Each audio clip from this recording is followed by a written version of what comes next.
Right, we're here for another episode of Snake and Banter with me and Maui. And our guest for this one is Allan Hender, who actually, as I was just discussing before the show started, we were somewhat remiss that we never had him on a past episode. We've had like every other person basically almost ever touched the microphone and, parentheses, didn't flame me on Twitter before they became famous. So when I say that, like, that's a society thing. That's actually like the main thing that'll ruin your whole career if you ever do that to me ever.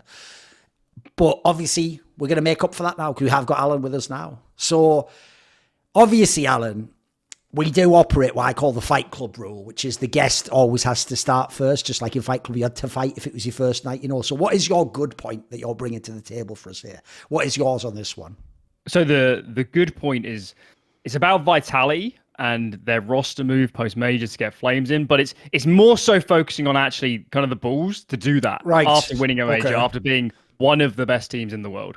Right. Oh, by the way, but I also should have mentioned Allan obviously was a former coach of Endpoint and worked on many broadcasts, including like IM Rio Major, etc. If people saw it. Right. On that angle, so specifically for people who don't get it, this isn't about is Flames good or was Dupree bad. It's more about the idea that like you have just won the major, but you're still willing to make, in theory, an upgrade or make a change, right? So go on then, lay it out there. Why are you so impressed with this, or what's the big deal about this for you? It's because we see so few people do it, and it's maybe indicative of a lack of really good management or good GMs. But how often do you see a team get into that position, win a huge tournament, and then actually be able to stand back, have the perspective to say, we could make an upgrade here. We could upgrade a player.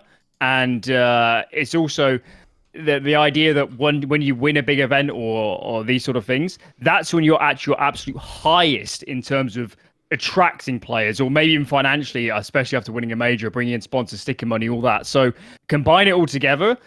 We don't see it often, but in the case of Vitality, and there has been other teams, the team that Verts Pro Outsiders also with Norbert, these are teams that looked at their lineups and said, we could make an upgrade here, and to actually have the balls to do it is quite amazing. Obviously, Vitality's in pretty good form, so yeah, I'm impressed, and I wish we saw more teams actually have the nuts to make a move like that. Okay. All right, come on then, Maui. Obviously, he's given quite a specific set of parameters there, but it's an interesting take. Yeah, I was going to bring up the whole fact that it's funny that Outsiders sort of did the same thing by bringing in Chiron for Norbert, since, of course, they have kicked Chiron, and they've actually brought Norbert back for Kickert. So that's kind of a funny way that they went about their sort of roster changes. But with Vitality,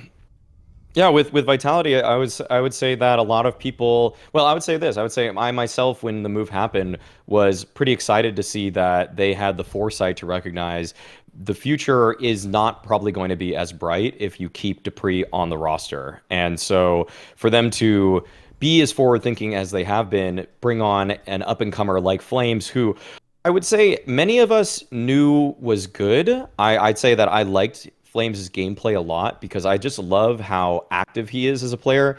And in today's meta, it seems like you do need to be incredibly active. You have to make a lot of plans. You have to know if something happens on the other side of the map even, you should probably do something on your side to make up for whatever happened there. And Flames, to me, has been a player ever since he really joined OG that he was going to be a guy that was always taking the initiative. I always remember when he was playing pretty much like the first couple games with them, that he would be at the corner of Banana all the time, just kind of like top car area, and just always looking, if he's on CT side, like looking to flash somebody in, looking to get flashed in, and making sure that he can always upset the opponent's timings. And it feel like he was a very disruptive player. Whereas Dupree, kind of one of the big problems for Vitality when they were first integrating Magisk and Dupree is in some ways how passive those two were compared to the more active nature of the Vitality players. And they were eventually able to make it work in order to win a couple of tournaments. But in a lot of ways, it felt like Dupree was only getting his form up for that one big tournament. And in a lot of ways, I wasn't going to expect him to continue that moving on. And so for them to actually be as active in their roster moves as they have been and to bring in Flames, I was very much so a fan of. And I also think that there were so many people when they lost that first tournament with Flames at Cologne, where that were saying like the 2020 hindsight was in full effect. Everybody's like, why did they kick Dupree? Why did they kick Dupree? But it's like, God, it's just like, you guys just wait a little bit and it's going to be better. And they've already proven that that can be the case with a tournament like Gamers 8. The funny thing is, the reason why I actually think it's quite a brave point that Allan brings up, not even literally just doing the, like, I think Flames is better now than one but specifically like the point of gambling on a potential upgrade after you basically are number one in the world. The reason why I think that's quite a brave point is I actually don't think most fans would agree with you, Allan. Maybe now they do specifically because the Flames move looks good and they were a fan of him. But I actually think most fans would go the opposite way, because when Maui's saying that, the first thing I think of is what a nightmare last year was with G2 and Vitality fans, telling us they should never have made the big roster moves and they should have kept those 2021 lineups where they had like the scoffed Masuta one and Kyojin, and then G2 had like Nexa and fucking Jax and Amanek, like just because on paper those teams had better results. You know, fans spent all last year being like, why didn't they just keep that lineup, even though, and this is one of the points I'm going to make, the other reason why you upgrade and make changes when it's the right time to cynically do it is because you're not playing the same teams anymore. Like, a key point I would make is this. The reason why you also, essentially, it's not even about win or lose. You should always, as a team, be looking for potential real upgrades. I actually did a video where that was the title, but the key point I made was it has to be a real upgrade. It can't just be on paper, this looks like it'd be awesome. It has to be like, you know, this guy would bring what we need to go to another level or make us more dangerous. The reason why that's key to me is because I've always thought there's an interesting meta in Counter-Strike that people ignore, which is how people recruit players. And my observation from years ago is most of the other really good teams actually seem to recruit, or I don't know if they do it consciously, but it seems like if you look at the outcome, to specifically make their team powerful enough to beat the number one team. So if you essentially win tournaments, unless you already have an absurdly like all-time great lineup, you already should be looking for an upgrade, because the difference is, I'm sure the team that comes third or fourth, they are out there in the world picking up a really good player or kicking out their worst player because they haven't had the results. So over time, essentially, you can't just sit statically because the other teams are changing, they're upgrading, they're trying to make themselves more dangerous or counter whatever you bring to the... It's like I've always said this, when we came back to LAN and that Na'Vi lineup just beat everyone and only lost the one series and won all those LANs in 2021, notice every other top team just recruited like all the aimers. They were, because essentially what they looked at Na'Vi and they were like, right, the real problem here is, even if you get everything else sorted, you can't beat the firepower. They're too good. They've got Prime Simple. This bit guy's cracked. So everyone went for these big, like, superstar upgrades. So that's another reason why I actually think, I mean, I said this before, I don't know if Flames is specifically, like, the permanent upgrade, but the actual move I totally agreed with for exactly that reason. I actually think if they'd have stuck with what they had, like, essentially what you have to pray for then is, one, all the other roster moves don't make the other teams better and help them catch up. And then two, you're also praying that like you can hit that peak level again. Like the other reason why the Dupree one specifically I thought was a great cut is because I thought it was like, I actually think they did him a favour there, mate. I think he's lucky he hasn't even played a game of CS since like the major and then that blast. Because if he'd have just played these last few events and been average on some other team, this wouldn't even be a discussion. We wouldn't even be having this convo. Like I don't buy that he could have maintained the form he had at those tournaments where they got it going. The Blast one, the IM, Rio and Major. I actually think he might have even overperformed in some of those games. I think that looked even almost like a honeymoon of they switched the positions up. I even think personally, if I had to be cynical, because they won't say this in an interview, I even suspect they switched it up. It sort of worked, but the fact it only sort of worked, like his different roles, made them just think, why don't we just get a young player who can do this, who's got all the skills and doesn't have like any of the downside of being really old and having played a different style and being more important. Like, I think it actually, unfortunately, even though it brought him success to Pre, I think it exposed that he didn't really have anything more. Like, I think he gave everything. So I think it's a great move. If people don't know, the actual sports coach who taught me that this is an amazing approach is Bill Belichick of the New England Patriots. Because if people don't know, this is a guy who has been insanely ruthless like this. In fact, he has a famous line that is a principle where he says, it is better to cut them 1 year early than 1 year late. Now, I actually think, again, that is incredibly brave to even explicitly say you're doing that. Because everyone else does the opposite. Every other great coach and team leader waits until the team clearly doesn't work anymore and then they make the hard cuts. And the other reason, by the way, why that's also not that great an approach is because when you do it after the bad results come, you also now are devalued as a team. You're not as attractive a place to go to play anymore because your team's got problems. The other reason why the Vitality move is gangster is because, like, look, remember, there is a world where they actually had their choice. They could have got a bigger name than this if they wanted. As far as I know, the interviews imply they did it because he didn't have a buyout, and so it was also just like it made sense sense, like money-wise and stuff. The other reason why it's gangster is everyone wants to join the team that's won the major, mate. It's also actually, in a way, even though you feel BM kicking a guy out your team, it's also when your team's the most attractive, though. There's a ton of people out there would love to get that 5th spot, especially if they actually think they're good at the game. So I actually think when we look back in history, whether they win the next major or not, I actually think this will be an example of, like, I hope what the new meta is for recruiting for teams. Because I actually am a bit sick of those great teams. It's basically every other all-time great team in history did this. They just hang on to that 5-man lineup till the bitter end. In fact, some of them even have the gall to, like, make those lineups again, like a year later or something. So I would actually say this does go counter to most philosophy. It even makes me wonder, because he hasn't really talked about this part, just didn't have good interviews like me putting the questions to him. The real question that everyone needs to ask Zonic isn't, why did he make this move? I would ask him this: did your experiences in Astralis inform why you made this, like, really quick move after a roster move? Like, for example, did you hold on to the old lineup too long, or did you think you could make it work? I would love to know if that's what's sort of changed his philosophy over the years. But no, I agree with the central point. I think it's almost inarguably good that they actually had the balls to do it. Again, not every one of these moves will work, but I thought it was great. Anyway, speaking of knowing appropriately when to apply and use flames, here's the thing: if you wanted to warm or heat something or set it on fire, then it'd be absolutely vital, necessary, invaluable in some ways to have flames. But when it comes to enjoying cannabis products, I don't want too much heat. I don't want scalding, burning smoke in my lungs. I'll put up with it if I have to.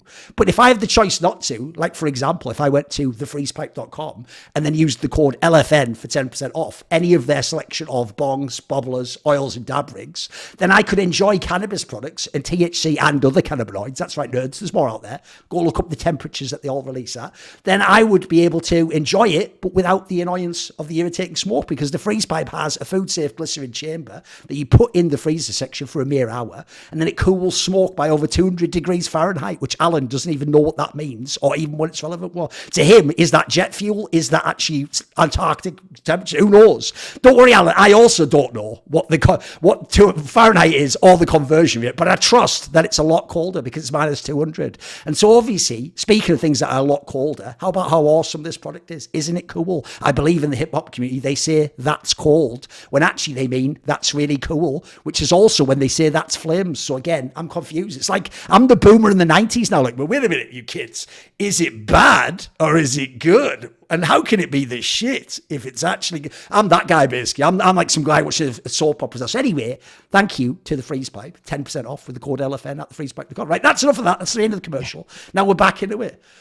Okay, let's go now to Maui's good point. There's a bit of a generic one, but come on. I want to see what angle you go with on this one. Come on. Yeah, well, something I'm excited about with CS2 actually is the fact that the matchmaking system is already legitimately way better than what it was in CS:GO. There's two things in particular that I really like about it, having played CS2 for a couple of days with the new way that they're structuring it. The first is that they're using this Premier mode, which basically means that the way it's like you queue 5 versus 5, and the first team bans 2 maps, the second team bans 3 maps, and then the first team that banned 2 maps gets to ban the final map, and then the next team gets to pick what side they want to start on. And so what this does is it exposes people that play matchmaking to a more competitive replica of what it actually would be like to be playing a best of one in a competitive way. And so it means that people that play CS2 are going to be, if this is what they're going to keep moving forward with, it means that you actually can't queue only Dust 2. Because I know a lot of people that were my casual friends that would only play Dust 2, and then that, of course, moved on to Mirage. And then they pretty much just only got good at those couple of maps. And I think that this forces people to get out of their comfort zone a little bit more, because this is really, it's almost like people in Valorant, for example, you don't even know what map you're queuing for. So it forces everybody to play every map so that when you actually consume the broadcast product, or the esport for that matter, you're more familiar with it if you had played the game at all. So it's in some ways the turnover rate, or that's going to be improved in terms of, like, some people are going to watch Pro CS. Sometimes they're going to be like, oh, I don't really know this map. And then it feels like the adoption rate is much slower because people just don't play it. And I think that Faceit, Leadify, a couple of those type of companies showed that there is a huge skew towards people just playing Mirage and Inferno. Like it's just like people just want to play the same maps over and over again. And I'm sure that's going to be the case in the CS2 Premier mode, but sometimes you're not going to get the map you want, and because you can't choose it, because you're at the whim of your opponents, you're at the whim of your teammates sometimes who are voting. And so that's one benefit. The other thing that I think that they did, which was really nice, is that they made a leaderboard, and it was like, come on, why did it take so long to do this? Because for such a long time, people were just fighting to get global elite. And given that so many people have achieved that in their lives at some point, then there's just doesn't really feel like there's any incentive to play matchmaking. But the fact that now they're putting a worldwide rank on, and I think they might be giving you a percentile as well. But either way, they're giving you a worldwide rank at the very least, and it's showing how many games you played, your win rate on them. And that gives you something to aspire to more, because there's a world #1 now in the CS2 matchmaking leaderboard. And that's something that is really cool to see, because when you think about things like League of Legends with the Challenger system, and you think about Valorant with the Radiant system, that actually ends up also having some conversion rate where people eventually from those matchmaking services end up trying to go pro. They try to play tier 2 pro, end up trying to play tier 1 pro. And there's actually a couple people that, like, I'm not sure. I think it might be that Demon 1 guy that just won the Valorant World Championship. Kind of came from that system. I don't think he really had a very strong. I believe he wasn't a proper pro before. I think he even played Unreal Tournament or something. But I think he was very new to Valorant when he got into the team, as far as I know. Yeah. Exactly. So having people who can top the leaderboards, assuming they aren't cheating, like that's the one thing where it's like there might still be cheaters, because I don't know if Act's still perfect, but if assuming that person is legitimately getting to that rank, and the thing is, a lot of pros are now pretty interested in it. Right. That can lead to some sort of conversion rate where we might get some casual players end up becoming pros. And one thing that, again, like connecting these two ideas, the thing is that because they had to play all 7 maps in the active duty pool to get that rank, they couldn't just spam Mirage to get to world #1 rank. So there's a greater likelihood that the people that are actually topping the leaderboard can in some way contribute to a competitive environment. It's still a long ways away. You would probably want to take someone from FPLC or FPL before matchmaking, of course, but I'm saying that the roadmap's there for a person now. Yeah. I think the kind of the overarching kind of narrative, or a lot of these moves behind Valve, are essentially bringing what competitive looks like closer to the casual landscape, and making it more applicable and more transferable. And the thing I've liked most about practically all the moves is that for so long, and in so many other games, when they skew towards the casuals, they bring everything down. Whereas with a lot of these changes, they're bringing the baseline up. And all of these changes are getting players to play more maps, or to get used to, presumably with the rank system, you're going to play better players rather than the average global, which, as Maui knows, compared to, any player at a reasonable level isn't particularly good. So I think all of these changes are very good for that. And I think, in terms of like the long-term future and the health of the game, as much as things like Faceit and ESEA in the past, as good as they have been, every barrier you add for a new player or someone new to the scene in terms of getting into it and getting used to playing, and then moving up through the leaderboards and then playing in teams, every barrier you add means you lose a few players, or you have a few players that don't want to make that jump, or someone didn't even know how to, perhaps, even if they've played a lot of the game. Maybe they're just not aware of what ESA was a few years ago, so they never played an open and never got into it. So I think all of these changes are moving in that direction. And for the long-term health of the scene, you will get more players coming through. You will get more players being spotted. And, as Maui's saying, maybe these players don't jump into being full-time professionals, but, if you're just playing in your open team and you just need some, like, nuts aimer, maybe you will go on this leaderboard and grab the most cracked kid from your region or something. So I welcome a lot of the changes. I do like a lot of what Valve has done so far. And I think this is the right philosophy to push the base level game in a direction that when you do get as high as you can in there, it is roughly transferable to the next level, whether that be the ESEA leagues or whatever. So yeah, they're all good changes, and I do think it's going to produce more top players. It should, in the end, might take 10 years, produce a better top scene because of it.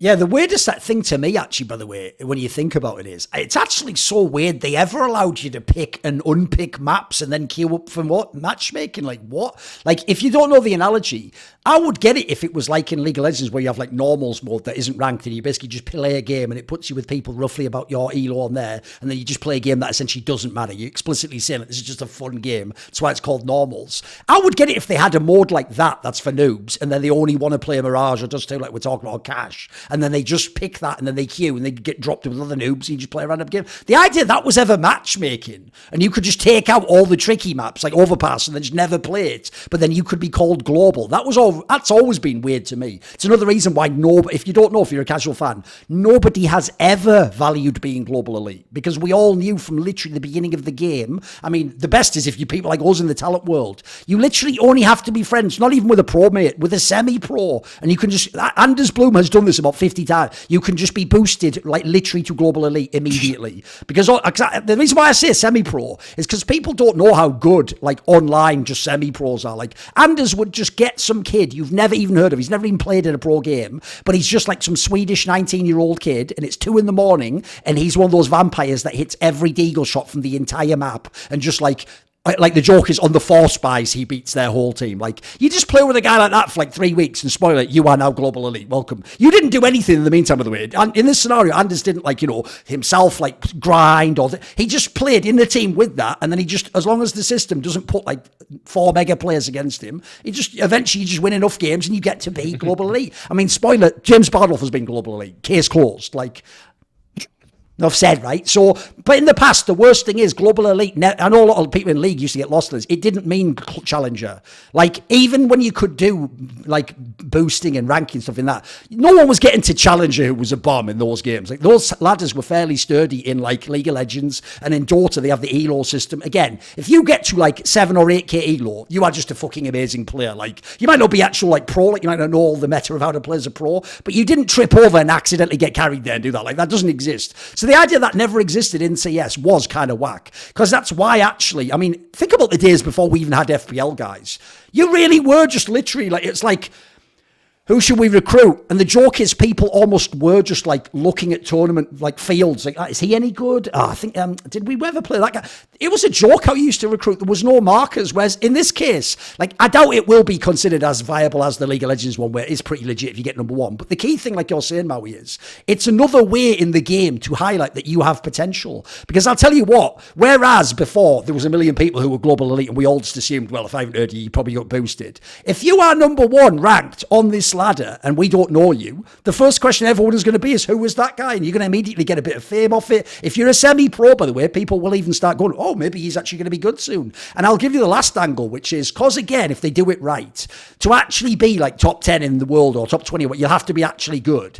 In that scenario, that also shows like, I would describe that just shows like potential. It doesn't show how good you are at the game, but like in games like League of Legends, I can tell you, when you have a player who gets like number 1 rank on Europe, like a pretty good region, and then they play pro and they're bad for the first year, it's a way you actually do give them extra leeway. Because what you say is, well, this doesn't make sense, does it? Like in the pro game, he's really struggling, but even when he leaves that game and goes and plays the ladder, he's really good. Like, he actually is beating other players of the same level. What it implies is like, maybe we hang on to this guy, maybe he has to figure something out about how to play in a team, maybe he gets nervous, but at least it shows essentially like there's more potential to you. Whereas if you don't have this, like, what are we going off? Like you say, FPL games, that's it. Tier 2 or 3 games. I always think, by the way, that's actually even really tricky, because the amount of players I've seen who get picked up because they're a start at tier 3, but then you find out, oh, that was their cap. Like, they are amazing at tier 3, but in tier 2, it's not like they become just an okay, they become a bad player sometimes. I mean, one of the problems is people can't handle that style of game. And lastly, I'll throw this out there just as a sort of bit of food for thought,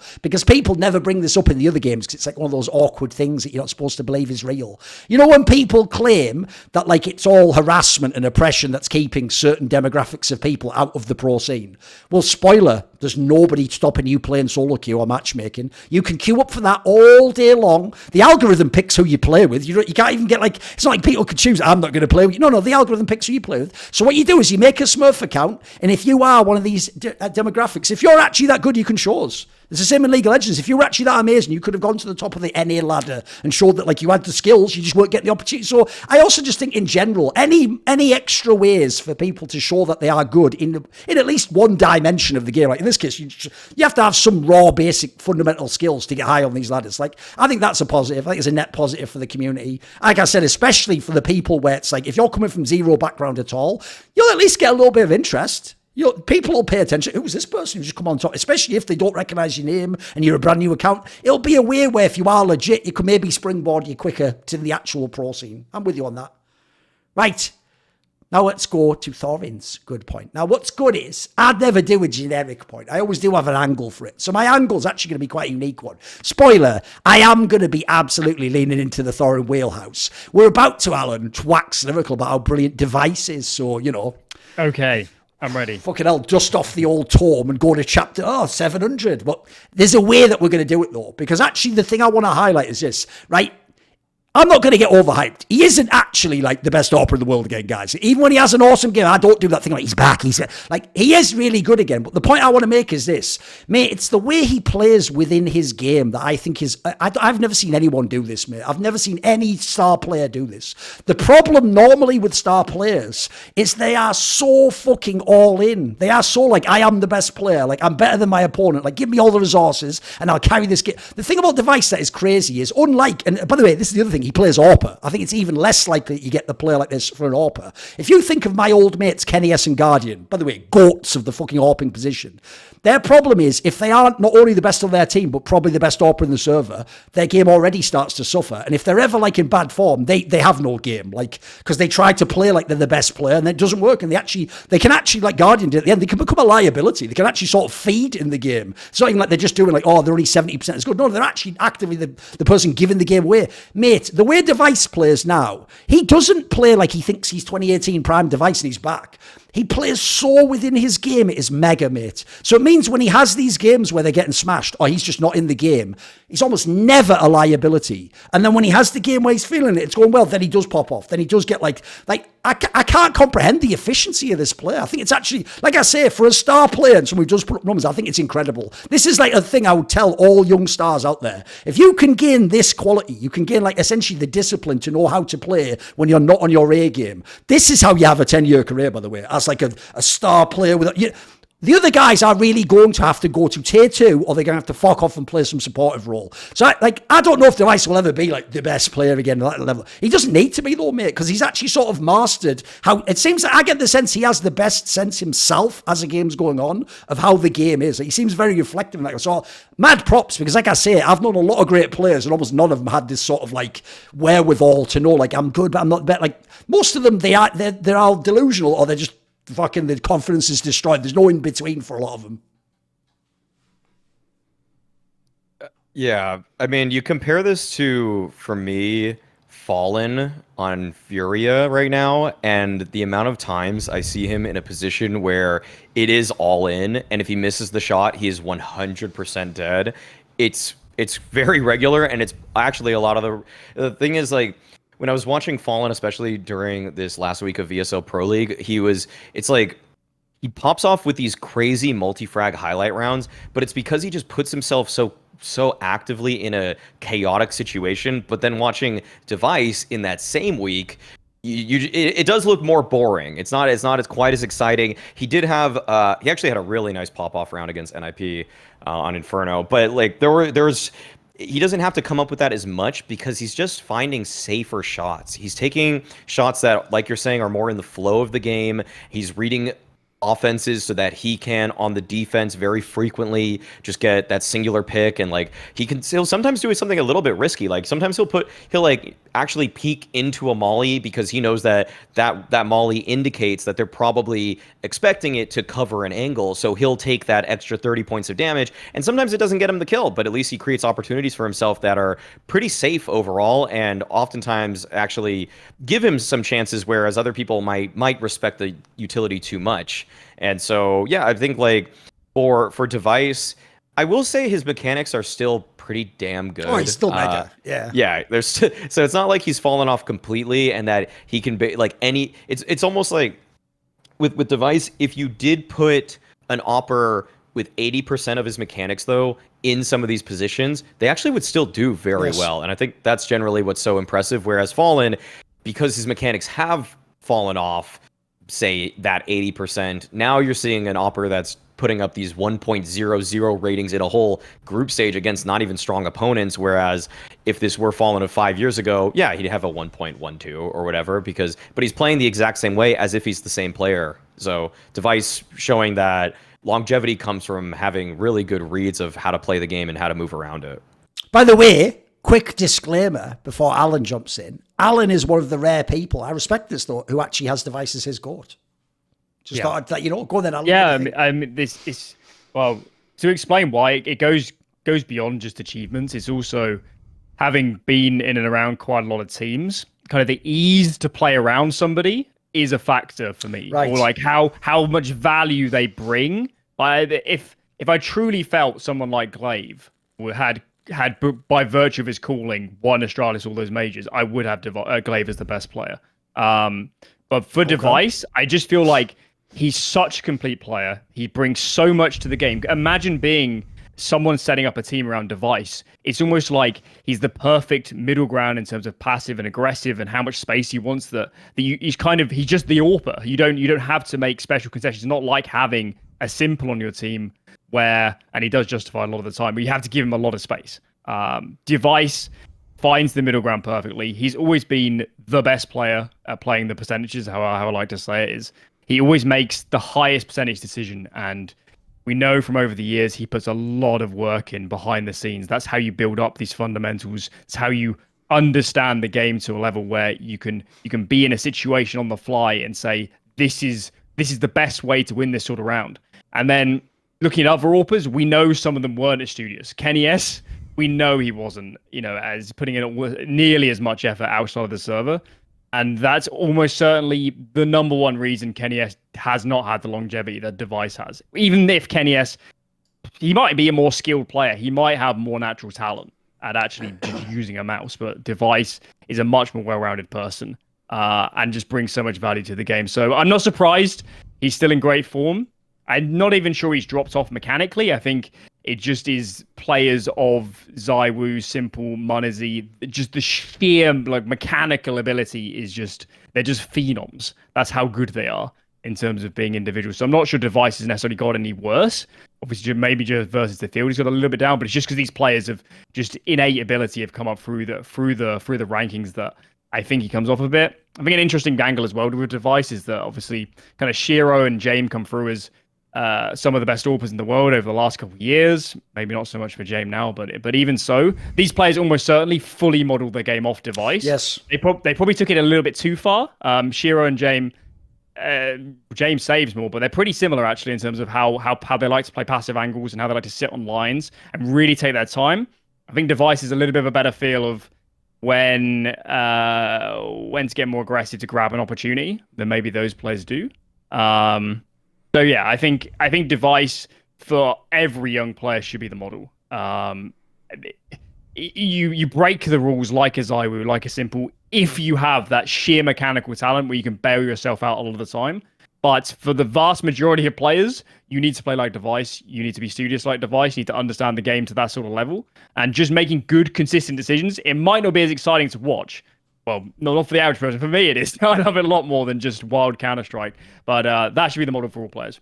Playing the percentages, and dev1ce is almost certainly the best ever at doing that. See, the downside here is I just thought up a great straight fire follow-up point, but it's too good, so I've just written it down for hot take point, mate. Thanks, Allan. Thanks for generating that. Don't worry, you'll hear it on a future show, but I'm not going to burn it here, am I? So what I will just say very briefly is, the one thing that I also think is hilarious is this just shows how people's expectations determine if they rave about you or if they're just like, yeah, he's just good. Because now every ZywOo fan can't shut the fuck up about how incredible it is that ZywOo uses a rifle. You're only about fucking 6 years too late, you moron. dev1ce was doing that when they were winning everything. This is the guy because they're trying to big up this angle of you sacrifice. Mate, you think dev1ce couldn't have just told them when they were winning everything, I want to AWP on T-side of Infinite? Of course he could, but he just understood that his coach and IGL are going to have so many more weapons if he can rifle as well. And also that means the rounds that you don't have an AWP, you don't have to save the AWP and you just use a rifle. That's the angle. I can see Allan's angle there. It's also it's not just a raw eye test, it's a coaching aspect as well. Basically, if you had to take these all-time great players, right, look, you could drop Simple in a team and he'd frag, but the question is how would he affect his teammates? It does look to me, I said this years ago about device. It does look like he is the coach's dream. I'm pretty sure every coach, if they had the choice, like this is the AWPer you build your team around. As long as I'm getting other really great players too. Like if I have this AWPer, I'm fucking it's safe as houses, mate. I almost can't fail to make my lineup really sick. And I also do get the vibe if you look at their careers, like. People used to do that thing of like chicken and egg. Like, is it Glaive? Is it Device? Like, I'm sorry, I've never thought like Glaive was telling Device what to do, or like before the game, he wasn't like fucking Blade handing him a dossier. Like, here's what you're gonna do. It's quite obvious it was the other way around. That actually all that was off Glaive's plate and Zonic's plate, and Device is just doing it himself because he studied the game and prepped for the opponent. And actually, that is your dream if you're the IGL, that you have a mobile AWP who's going to take his own angles and play however accordingly. And then if you ask him to do something, he might do it. Like, what more do you want? And then he puts up the numbers. Like, it's why it's funny that in the end, like, I've never said this. I'm not one of those guys who do, like, even though I like the coach quotes, I'm not someone who believes that they're like from God and they're all like facts. They're more just like interesting observations. But like to me, I would say if you're a young player, Device is the one who embodies that quote that says like, you know, essentially if you don't change the game won't shortchange you. Because this guy played the right way for now, like we're talking like what, like fucking 10 years or something. At the end, he got all the accomplishments. Like that's actually what you want every young player to believe. Like, look, you don't actually have to be flashier than simple. If you just play the right way to the max of your ability, we actually might be able to get you more accomplishments than simple. We can get you all the trophies and the MVPs. Like, that's sick if you're a young player. That's exactly who you want to look up to. The joke is that if I'm a young AWPer, yeah, obviously your mind's blown by what simple is. I'd have the Device poster on my wall, mate. That's who I want to be. Right. What about yours then, Alan? Because it does actually, Maui almost fucked it by using the fall example. But it's okay, we can bring it back. What is your bad point? Oh, so before I go into mine, I was originally going to just do NA, just blanket of where it is at the moment. But then I thought about it a bit more, and I was like, you know, NA, they don't have the depth of the scene. They don't have necessarily all the players. But what scene does? And the answer to that is Brazil. Okay. Brazil has incredible players, a depth of talent that's only matched in maybe by no individual country, maybe Russia, but maybe certain European regions that speak the same language if you combine them. But compared to the rest of the world, they have a depth of talent that is insurmountable. They have so many good players, and I kind of can't believe over the last few years they haven't found a good combination.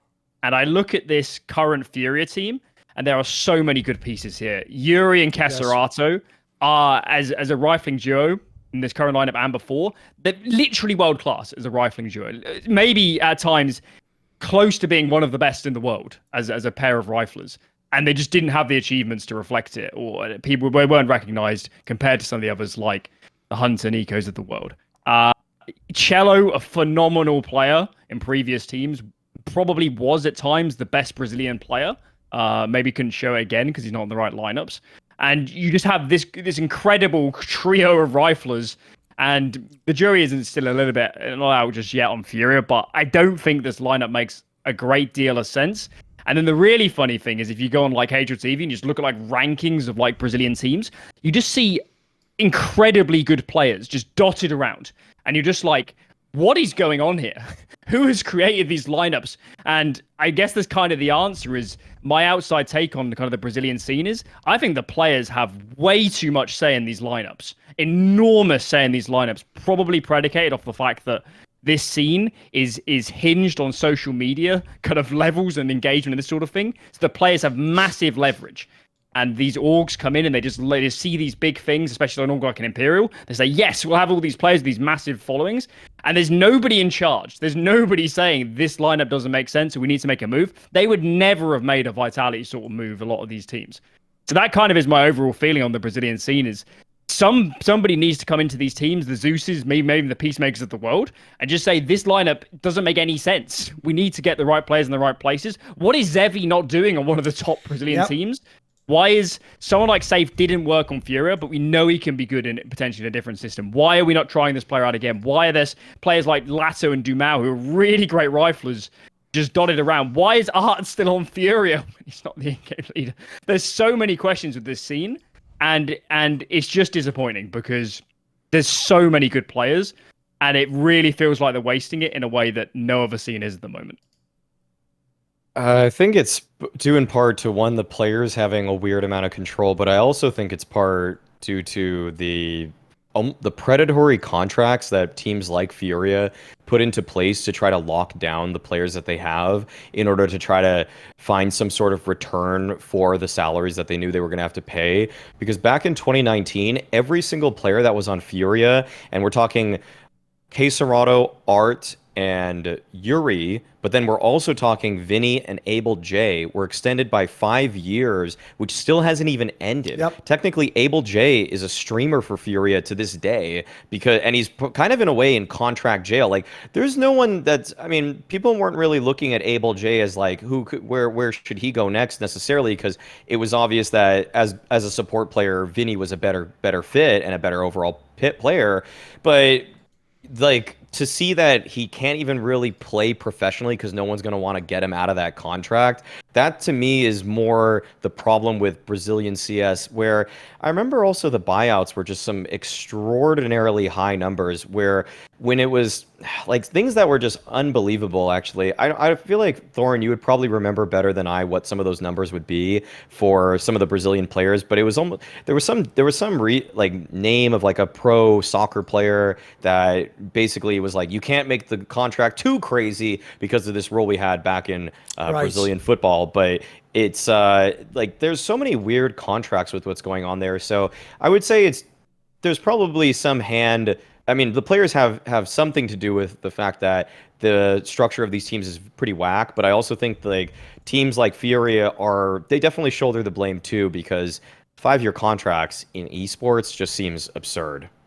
Yeah, I've got a few angles in this one. It's a good topic because, first of all, I actually think people will be a bit surprised by that, Alan, because as you notice, you've already sort of started to answer the question when you name the names, because notice none of those are big names that you've just listed off. Even people like Safe, because their big shot was actually on Furia, people don't know this is a good player. Like, people didn't watch him play on Pain Gaming. They actually think he's just like a whatever, but who cares? Like, the joke is, I'm shocked that the second he left this team, he didn't just immediately have like a really good lineup made around him and he's the star AWP. Like, that would be the obvious move to me. But you notice that this is why it answers its own question. All the players who are good aren't the big names. They're not the ones that we all know. And at the moment, I agree with you. I actually think you can go one further. It's not just that players control the scene too much. Mate, it's that motherfucking SK team controls the scene too much. They are treated like gods.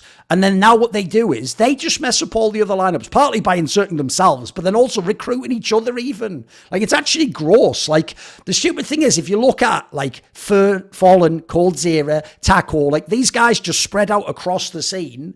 And then, like, of those players, like, Fur individually was playing well, Tackle was all right. The rest, like Cold Zero and Fallen, like, mate, these guys are so far from what they seem to think their own level is, at least publicly, that, like, I think they do bring these teams down. And so I get the vibe that, like, the old great players are almost like vampirically just, like, sucking the fucking potential out of these young players and wasting it because of the lineups they're making. And also another problem is Furia is now doing what really tilts me, which is not only do you shit the bed, but then you just hoard all the talent in one team.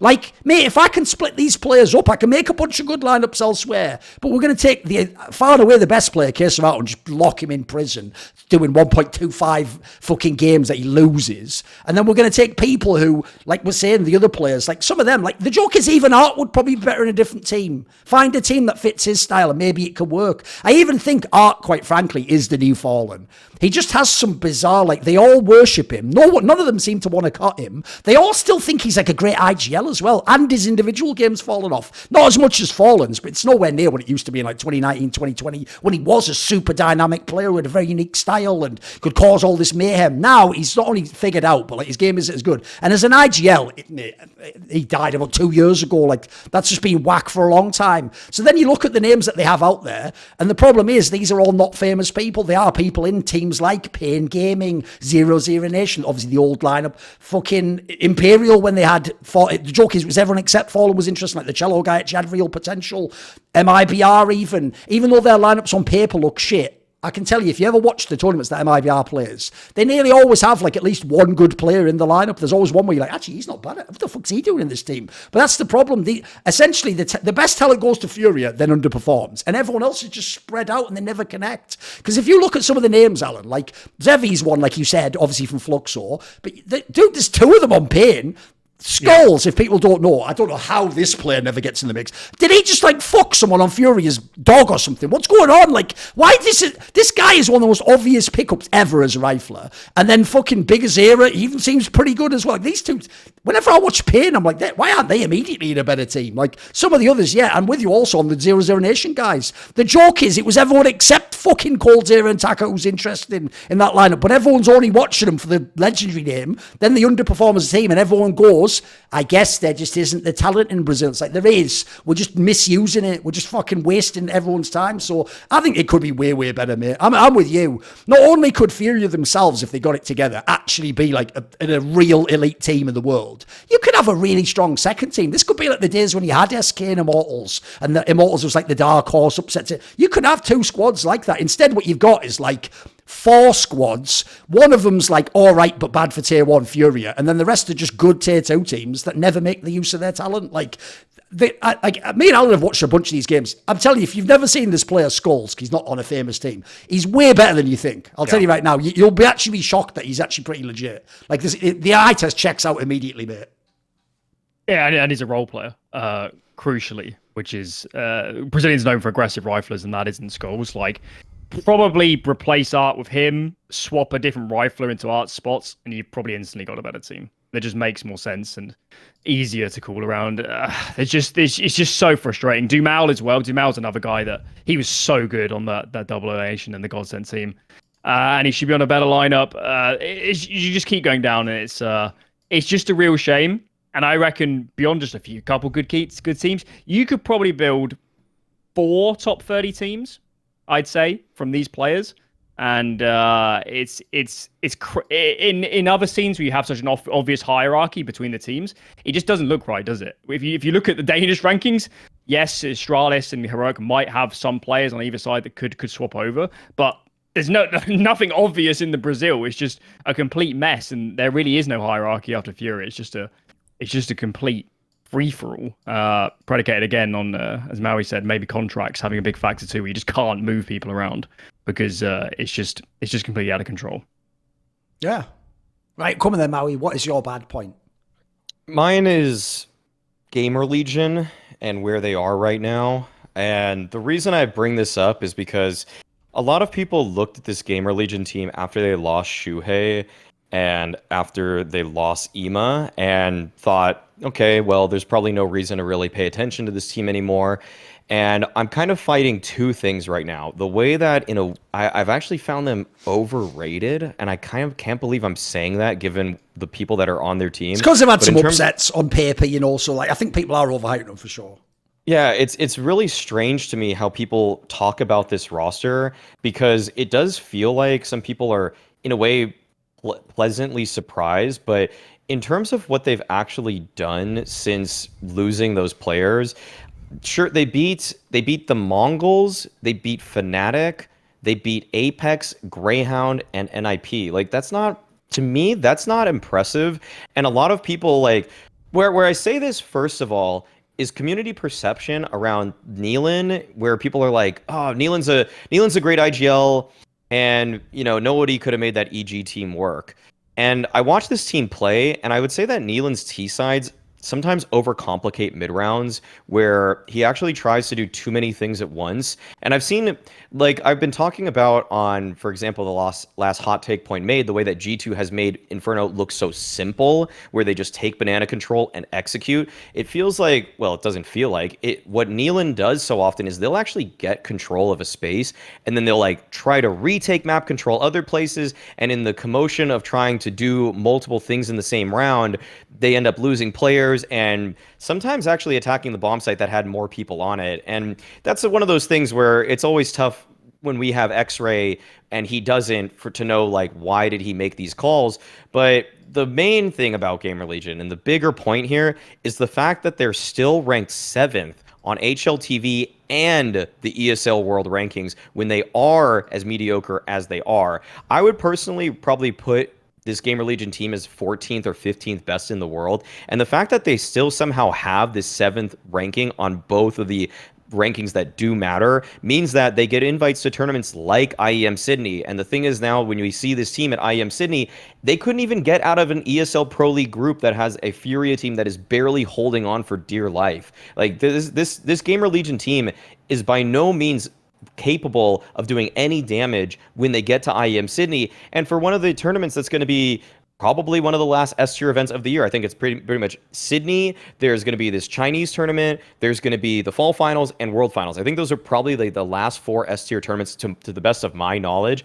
And to even waste a slot on a team that they don't even really have like a serious fan base. Like I almost feel like in a funny way there's an argument to put a team like Greyhound there, because it's like, okay, at least it's the home team and you can actually justify that because maybe people will buy their tickets. Like there's a financial incentive for ESL to even do that. But I can't even give you a real reason why the ESL hasn't adjusted their ranking to take GamerLegion down a peg or two. Like I'm actually legitimately confused how they didn't lose more ranking points when they made the swap to pick up Volt and Neelan. But I think it has to be because Volt had some points when he came from Into the Breach for doing well with that roster. And then I actually don't know how Neelan took any points with him onto this roster, if any. So for me to just see them at these events and to getting invites because they're still a top 10 team on HLTV, to me just seems criminal, because this team is by no means a top 10 team. Like there's no world in hell.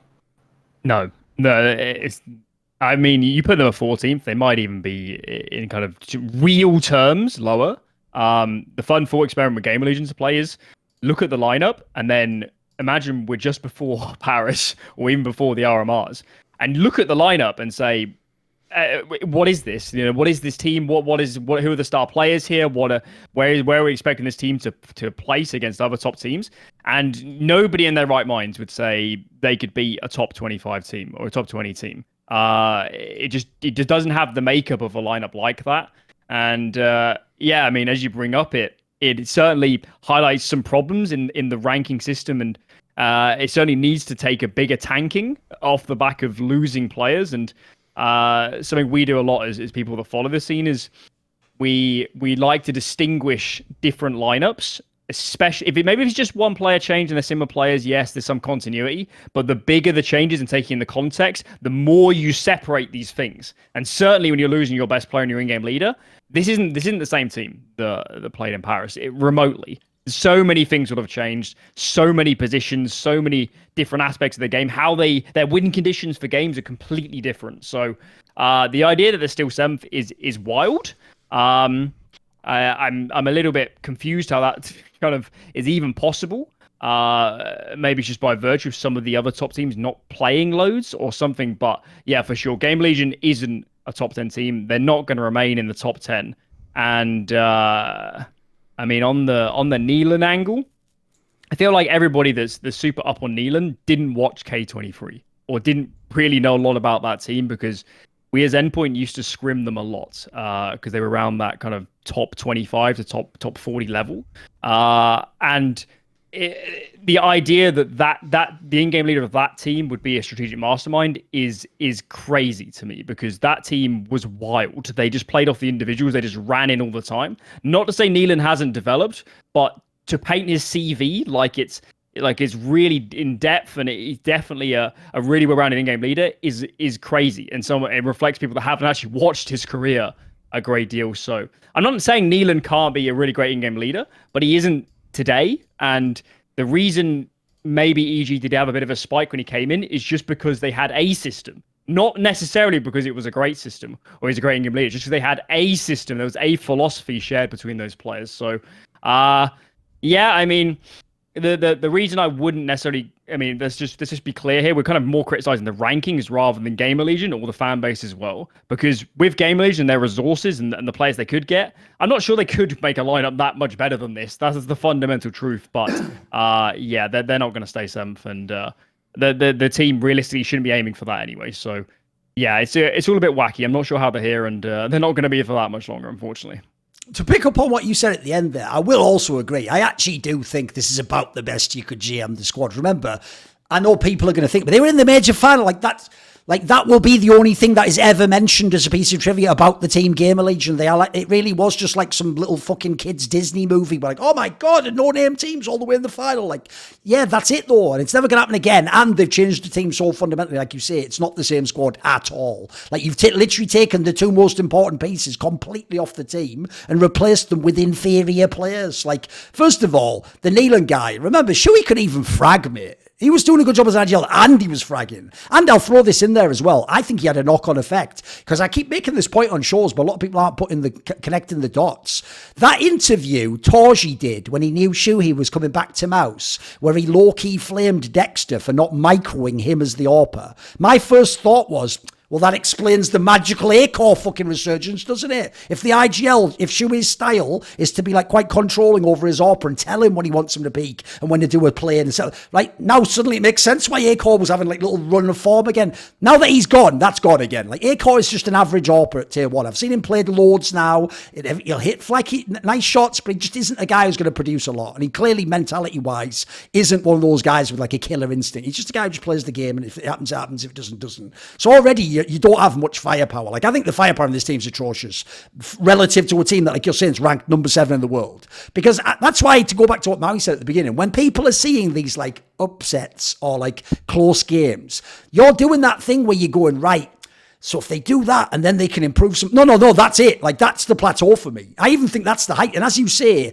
once you actually get into the weeds of analysing who they're playing, it just isn't even that good anymore. Like, first of all, they had the two big games where they won a map off Heroic and Cloud9. Right, one, Heroic is in probably the worst form this lineup has ever been in, far and away. Like, they're in really bad form right now. Two... So, like, in that match, for example, the next round was where they got utterly shit on by ENCE. Like, that's who you're taking the prep. It's not like Heroic won the event, guys. And then the Cloud9 one is fugazi as fuck. That was when they didn't have fucking Axile.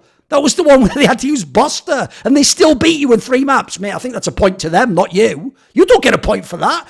They were right there for the taking. That should have been you in the bloody playoffs at Cologne. Then I'd be able to give you some props. But the real problem, as we come back, is look at the lineup, and there's no way this team can make it. Neelan is just an average IGL, and quite frankly, I hate even that angle of like, yeah, but he's so creative though. Mate, the joke there would be when you're in a team like EG and you just never win.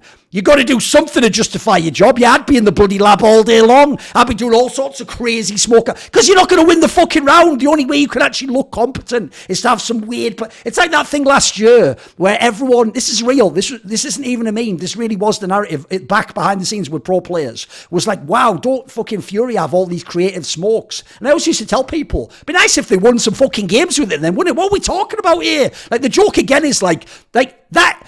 That's like part 1 of a cool compliment. Like, you have great smokes and it's making your team really... No, it's not like you have great smokes. You still lose every bloody game. Like, what? What's the props? Like, the point of Counter-Strike is to win rounds and to be dangerous in the server. It's not synchronized swimming. You're not just doing some crazy trick or showing something off. Like, at the end of the day, that's probably the most overrated thing in all of esports is innovation. Like, I give a fuck less about innovation. I care about what works. I don't care about how creative it is. Like, you can do the most boring like Maui said, you can just have Nico go up fucking banana every round and hold the corner with his godlike game and win every time. It won't be at all innovative, but I tell you what, you'll win a fucking lot of rounds doing that, and it's really hard to stop. So on the Neelan one, that is so overblown because basically people are trying to find a bright spot in the dung heap that was EG. And like, that was one of the bright spots, but it was just such a bad team. Like, it doesn't matter. It's irrelevant at this level. At the top 10 ranked level, Neelan is an irrelevant player. And then you look down the rest of the lineup, mate, where are the bright spots? The Isaac guy is all right, and quite frankly, that game against Heroic has made people think he's about 4 times better than he is because he had those crazy rounds. That isn't happening game to game. I've watched him play. He isn't in the... Like, I never watched this team like, wow, you need Imma and Isaac on a top team. It's like, he's okay. He's just okay. And I'll just say it right now. I think the Chaos guy is just a fundamentally bad player, mate. I've seen him. He's been playing for years. People are acting like he just came out now of like FPL. He's just been playing for years. He's just a whatever player. There's nothing about this player that excites me. So if I look at the squad overall, where's the firepower? Where are the star players? Like, here's what you need to do to know this isn't even a team that has huge dark horse potential. Think to yourself, in 6 months from now, which player are they coming to, Imma and Shuei style, to quickly snatch from this team? Nobody. There's no one on this lineup. Everyone's like, headhunting, we'll keep an eye on him. There's no like fucking Anakin Skywalker, well, we'll keep track of your career, young Skywalker. Like, no one's doing that. Like, this is whack. So to me, like what they've done now, props, enjoy it. What you did was, after a massive roster mania, you got a couple of upsets. Oh yeah, I didn't even complete the one. I did like the teams they almost beat. The teams they did beat are in the most dire straits imaginable, right? No one believes in that new Fnatic squad, I'll tell you that right now. No one even mentions them anymore on these bloody shows. We just forget they exist. Then you have like the Mongols, spoiler, they keep changing bloody players. They're clearly not happy with their team right now as it is. And then, who was the other one? Oh, NIP. Holy shit, if NIP's your scalp, mate. NIP looks like the most meh team of all time. Like, they just look like they're going to be permanently sat at, like, number 12 in the world for the next 8 months and just every now and then go, like, top 6 once, 9th to 12th next. Like, they're not going to do anything. Like, bro, actually tell me when you do something. You know what I mean? Like, who am I supposed to be bragging about in these results? Like, it's not like you came and, you know, here's the thing. If you'd won a map off like Ents and then you'd gone against like fucking G2 and you'd almost had like an upset, then I'm getting excited. This team is just whatever. Like we say, it's a mixture of holdover in the rankings from what the major lineup did, brand new rosters, meaning other people probably change where they're at. And then I would say that finally, just some like odd fluky maps, just a map here and there that just went well. Like, I don't get it, because to me eye test is really meaningful, and I don't think there's any eye test value here to this team. Like, I don't get it myself. Like, even though they haven't had great results themselves, I have way more interest in that Apex lineup than I do in this fucking lineup, mate. The Apex lineup has some good players. Like, maybe they can get it together. This one, I don't think it can do anything. I'm not even hating. I just think it's, like you say, if you just make it about expectations and where they're ranked, they just make it inappropriately ranked so high. There's no way they can live up to that ranking, ever. Come on. Yeah, the main point is the ranking, and that's why, like, in these discussions about who's rated what's overrated, what's underrated, like, the thing is, and I'll take a little shot right here. You know, like, the thing is that if you go on like an HLTV confirmed or something like that, you're gonna they'll probably be like, oh, like this GamerLegion team not exciting. But they would probably never say it's overrated. And yet the reason is, like, I'm looking at your ranking that you helped build, and they are clearly overrated. Like, so the main point about what's bad about GamerLegion is the fact they are simply overrated by every ranking system. And like, I'm not even coming at any of the players, really. I just think, like, people are always so forgiving when people are quiet, and that's one thing that GamerLegion have done very well for themselves in terms of PR. Nobody on this team has gotten loud about, oh, they actually think that they're better than they really are. Yes. Like, the only hyping that they've done for themselves was Kioz when he was screaming at every match during the major because he was trying to be a hype guy. But, like, so this team is going to kind of quietly, just slowly slip down the rankings. And the obvious joke there, Maui, is, to be fair, that's the one time ever his entire life on this planet Earth he'll ever be able to do that, so fair play. Go for it, mate. Get it out your system now. You'll never be there again, so you'll never be on that major stage again. So you get out your system now. I don't blame you. You know, it's whatever. It was, for you, it was like fucking, it was like a Make-A-Wish Foundation scenario, so, you know, enjoy the rest of your life. Yeah, I'm not sure at the end of Make-A-Wish Foundation they do say enjoy the rest of your life and then leave you, but whatever. You get the point. Come on. This is why when that major happened, the Paris major happened, where people are like, respect the underdog story, and then we knew, as people who have just been watching the scene for long enough, like, this team's just gonna get picked apart. Like, this team is like there's a core. There's two people that are incredibly valuable for this roster, and once they're gone, which they will be, there's going to be nothing left of this team that's worth watching at all. And I don't know, in some way, it's like people are still being too nice to them, but like, it's just not even entertaining Counter-Strike at the end of the day to watch these guys play. So, yeah. This can tie into my next point, though, because I actually think if you look at the problems with GamerLegion, it's going to actually be a good segue into my bad point, which is this new TSM lineup that they've made is a great example of how not to GM teams, much like GamerLegion squad, and the reasons why are very similar. This is a mistake, I will say, I had to learn myself. It took me many years. I've made a million of those videos where I do a brand new lineup and I hypothetically figure out, you know, how would these roles work? And I'll tell you the number one mistake you can make, and it goes like this. To say, anyone who's played fantasy football will know what I'm talking about too. You start making a lineup and you're going like, hey, he's not bad, you're not bad. Okay, we'll keep him. Oh, yeah, he's pretty good actually. And at the end, you go, I never got a big star player, but it's okay. I've got a good lineup though. And it's like, no. That's actually the opposite of how teams work.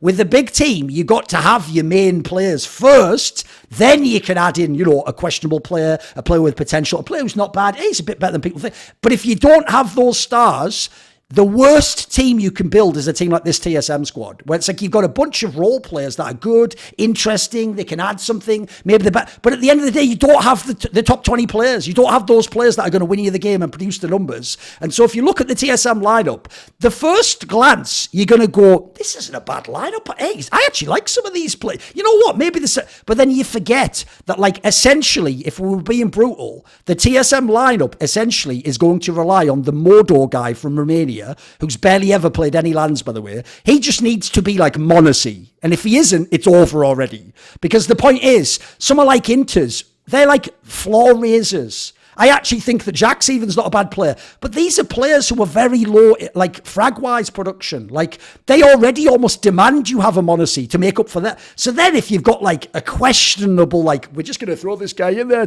it's not going to work. Like, I actually think, unfortunately, like I said, I'm willing to take the hit myself. I've had a lot. I mean, I'll give you an example if people want a historical example. A few years back, if you remember, they did that reboot of like Dignitas, where it was like Jacob and Fox, and it was like, again, the same thing. It's like a bunch of players like, hey, they're not bad, but they never had actual real firepower. And I had to realize when I watched them play, like, bro, essentially they'd need like the perfect game. So same scenario here with TSM. They would need like the perfect game from Jax and Cypher. And because there's the other one. People are going to look at this lineup and see Cypher's name and go, well, there it is. There's the stats. Like, that's not even his game. Cypher's whole job, if you're a fan of stats, is to break that HLTV impact meter. That's his rating, because he's a guy who's going to do loads of aggressive entry. He's always going to die a load. That's even his game. Like, the joke is he is the guy, like he had in this series, I saw everyone on Twitter. He's the guy who can have the series where he gets the most kills, but also the most deaths. That's who he is as a player. Like, that player isn't going to give you a plus 30 series consistently. So if that's your star, you're fucked already. He needs to be like your third best player. Then you're cooking with gas, mate. Now we can talk. So I think, like I said, the GamerLegion one's bad enough because they're highly ranked, but dude, a lot of people actually seem hyped about. I know it's because TSM's the org, but people seem hyped about this lineup. I don't know what there is to be hyped about. I even individually, like I say, like a bunch of the players. I just don't know what. Like, at the end of the day, in Counter-Strike, I say this about sports. Basketball, at the end of the day, is about putting the ball through the hole. You can have all the best defenders and if you can't put the ball in the hole enough, you won't win. It's the same in Counter-Strike. I know we like to wax about the fucking team play and tactics and how you do. At the end of the day, you have to be able to shoot people. If you don't have one or two players who are really good at just killing people, you cannot win in Counter-Strike. It's just not possible. Yeah.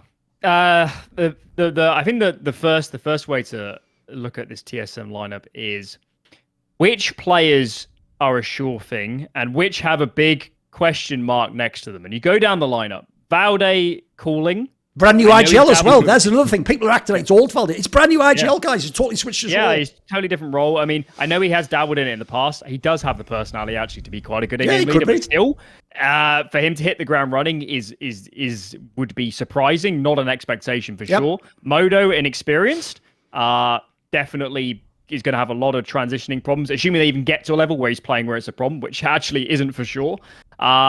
Jax is probably the most sure player on this lineup.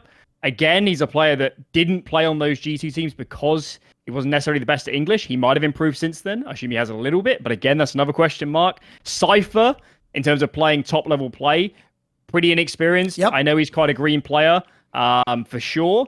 He would be a good player that's just like a spearhead against with other good players rounding out the lineup, but that isn't this team. And then Inters is playing in English. And you just go through the lineup, and the number of things that have to go right for this to be competitive, let alone good, is oh, absurd. mate, I hadn't even thought that angle, actually, Alan. That's even worse. Like, if anything, you might not even get the Inters we saw because he's going to have to communicate in English the whole time. Like, that actually might impact his game. I hadn't even thought that angle, It's the same for all of them. You don't even if you, as a lot of people do, you come in and you look at the players they were recently, or maybe you had take a slightly positive approach, say they were really good at this.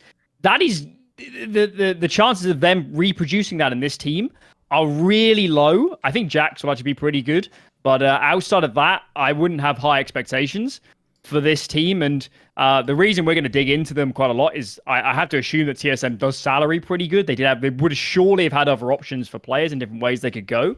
And for me, this is a really bad route to take if you're a team like them. And I think the one angle you can give a lot of orgs and new teams coming into CS is an angle at the moment is they're probably looking towards growing into Counter-Strike 2, like Liquid, as we might talk about later on, and having players that maybe not the whole lineup's going to make it, but at least there's going to be a core of players here that's going to exist through to that first CS2 major, and you make progressive train changes and you iterate. That is the problem with this TSM team is I don't even know what you can salvage from this. You might have to make massive changes. What if Valde doesn't work as an in-game leader? You're right back at square zero. Who knows how you're going to take this team? So I really think this is a bad way to go. And, to put other examples on the table, you could probably have had Bad News Eagles. Maybe they're not going to get into a top 10 sort of position, which is where I guess TSM wants to end up in the end. But they're going to be better than this team. I think the real team that everybody's not really thinking about is actually 9, the Polish team. And the reason I really think they're a good lineup is I think they play good Counter-Strike for the first part. But also, if you're looking long-term, the depth of talent in Poland is enormous. You're going to have player options. So if you could get 9 out of their contracts, which maybe they're in contract hell, but I have to assume that TSM has the spending power to get a 9 team out of their contracts. That's the way I would have gone, is to get a lineup like that, or take the core of that players and then get somebody from the Polish team that really knows it and say, what are 2 other players we could get in to round this out? To go the way TSM has, and also Xtaz had that weird shenanigans where he wasn't even sure if he was on the lineup a lot as the coach, and it's just there's just way too many questions, and I don't know why an org of TSM scale has put their name against this team, because it's not going to be a good look in 6 months. I think that is almost certain. Put it this way, here's what you do as a thought experiment. Imagine the same lineup, but I just take the Modo guy, and that's Dexter instead. Mate, immediately now we've got an interesting lineup, but as you say, Alan, there's too many question marks. Almost, in fact, once I now know the Inters angle, it is only Jax is the one I can sort of rely on to play the game. What do you think, Maui? Where are you at on this one? Because I was actually almost shocked. I know part of it probably is because it's the org TSM and people think they've got money and stuff. Dude, the actual general community response is fairly positive to this team. Have you noticed that? People are kind of hyped about it. I don't know if it's the Xtaz angle or what, but I don't get it though, because I look at the lineup, what is this? What is this? Xtaz was the one thing that had me feel like, okay, maybe this team can perform above the sum of its parts. When I look at this team, actually, it's not that there's too many questions for me. It's actually that there's too many certainties. It's actually the fact that I know what Jax is as a player. I know what Inter's ceiling is as a player. I even know what Valde has been providing as an individual. And in terms of these question marks that you guys are bringing up, it's almost like, how bad could they be? The questions for me are almost like, how in a negative direction can it go worse than what Jax was doing with Vitality when he was standing in for them at last season of Pro League? Can Inter's be worse because of what Alan said, in that he's now speaking English for the first time on a competitive lineup? Is Moto even going to be decent against tier 1 opposition as an opper? And Cypher, it's like in a lot of ways, the rating of Cypher it's like the eye test and rating of Cypher are both weirdly good, but then I look at a stat that I usually care about a lot, like KD, and it's so bad, and I'm it's not supposed to be a star player's scoreline like that. And so for me with TSM, I think the thing is that when I look at rosters that I think are well composed and have room to grow, what I usually see from those is a veteran IGL who has proven himself that he can lead teams to, say, playoffs at tier 1 events, and one other savvy veteran who can help be a glue guy. And I think of a great example of this in history was that Mausports lineup in 2019. I thought that team was very well composed, where you had Woxic, who was a wild card, you had Rops, who was on the come up, you had Frozen, who was on the come up, and then you had Kerrigan and Chris J as these glue guys who are going to make sure that this team is going in the right direction all the time, and they're going to fill in the gaps in terms of macro elements. It's like, oh, we need a guy who's going to do this to take space so that we can unlock our stars. And I look at this team, and I don't really know who they're making space for.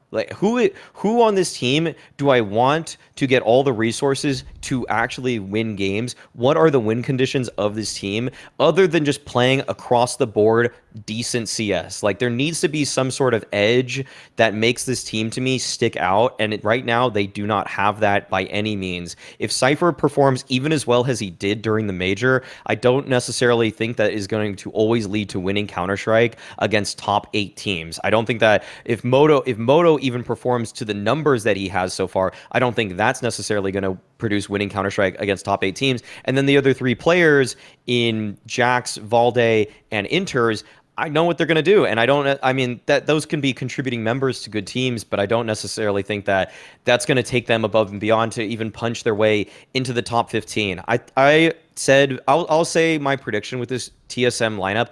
I would be shocked if they break into the top 18 on HLTV rankings. I would be so shocked because they are not a partner team with ESL. They are not a partner team with Blast. I don't know what qualifiers they expect to be getting through because the European talent and the teams that are in that tier 1.52 scene, that's brutal. Like getting past teams like BetBoom consistently, who to me have already proven themselves more so in qualifiers, and team like Nines that are vying for those spots.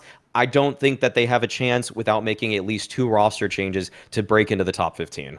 Oh, by the way, I've realised I'm actually even being too silly using the hypothetical of Dexter. The worst part about this lineup, Alan, is if everyone remembers the hype of a few months ago when we heard the rumour, the original one of the players with Jax was bloody Sirison. Like, that's actually an interesting lineup, mate, if they could have had him. The jokers of all the players listed, remember, it was like Dupree, Sirison, Jax. It's like, and Jax is the only one we got out of those. Like, at least if I have Dupree, I have the angle, maybe he could become a star again. Sirison, by the way, already is a good player. He just wasn't like world class all the time. Like, the sad thing is, you basically, that's why I say, I don't think it's like terrible roster construction, but I think you sort of, it's ass backwards. You know what I mean? It's like you've put in the role players and then you forgot to actually add any stars. I assume you end up with this lineup because you come in with grand ambitions. You get Xtaz on board, you get Lambert in as assistant coach, you get certain elements of the team in, and then you don't get certain contracts over the line for certain players, and you end up compromising on certain. It's a bit like Cloud9 actually, the Flashpoint team, and you just keep compromising on players until you end up with a lineup so far from your initial ambition when you might have. I mean, let's be real, you might have already negotiated contracts with some of these players, or maybe they haven't signed, but you're probably in the ballpark for salary and length and stuff for some of these guys. Yeah, I mean, I think, as Maui said, top 18. I wouldn't be surprised if this team doesn't crack top 30. Playing in Europe, it's a death sentence. There's so many good teams, and yeah, I mean, maybe long term some of these players can be good, but if this lineup can work, Xtaz and Lambert as a coaching core need to do some serious, amazing stuff with Modo and Cypher, because that for me is the only real potential in this team, is getting more out of those players than we necessarily expect at the moment. By the way, when I have a look, this actually also does make me question, either was it the case that, like, because I think nearly all these players were buyouts, except maybe the Modo guy, I'm going to guess, because a lot of them would involve buyouts. Like, TSM has money, but I can tell you they don't have, like, loads. Like in League, for example, they're downsizing the operations and stuff. So the real question I have is, I think you're probably right, Alan. I think what happened is when they were making their board of, like, we've got this guy, now we talk to this guy, I think eventually you don't have enough money, because if I look, as well as Sirison, another name was Zorte was apparently on the board that people thought he could get. The problem with these players is they're all buyouts. So, like, I don't know if it's they didn't want to join, they couldn't do it, but like I say, you've just missed on the players you needed. Like, if you have any of these players, by the way, Dexter, Zorte, Sirison, now I start to get interested. Now you're perking, hey, maybe there's something there. Because the other thing I want to do with this team, but I can't, is I want to look at the Valde angle, like you say, Alan, and go, hey, I actually think he could be a good IGL one day. Maybe he will get good here. But one, he's brand new to the role. So, at a minimum, I'm going to expect the first 6 months is something of a write-off. He's sort of teething himself. And then secondly, this is some Alexi B shit. What's he working with? It wouldn't matter if he was a good IGL. Like, you'd have to actually be like the greatest IGL of all time to win with this team. Like, it's not going to happen. So, just a bit of a whatever for me. I'm just shocked. Again, like I say, it's more, I'm just shocked how many people had a positive reaction. I thought everyone would be cynical as fuck and just look at this like, what is this? Right, okay then, Alan, what is your... I'll say one thing, Thorin, about that. Why the community's perception was like that. I feel like people just really liked some of the individuals. As in, like, people were like I remember Launders' tweet was like, any team with Jax, I'll watch. And it's like, I get you're a fan of him, but like, are we really... I don't know if I'm even going to believe that. Like, are you really going to watch this team through tier 2 tournaments, like as qualifiers coming? Here's the real problem with that. He really just means, I like Jax. Because when he says that, that's like, it's a classic saying if people don't know from the NBA. One of the ways you give a compliment is you say, that's one of those players I'd pay to watch play. No one's ever said that about Jax, motherfucker. No one ever goes, you know what? My list goes Simple, Ziwu, Nico, Jax. Like, get the fuck out. Which name doesn't belong on this list? You know what I mean? Like, give me a break, bro. Give me a break. And then I saw similar things about like, oh yeah, Inter's got back on a team, and then oh yeah, Valde, we like Valde, right? We all like Valde. Yeah. Everybody looks around like everybody still likes Valde, right? Yeah. Like not just me anymore. Yeah. No, I'm with you. Oh. Right. Okay then, Alan. What is your ugly point?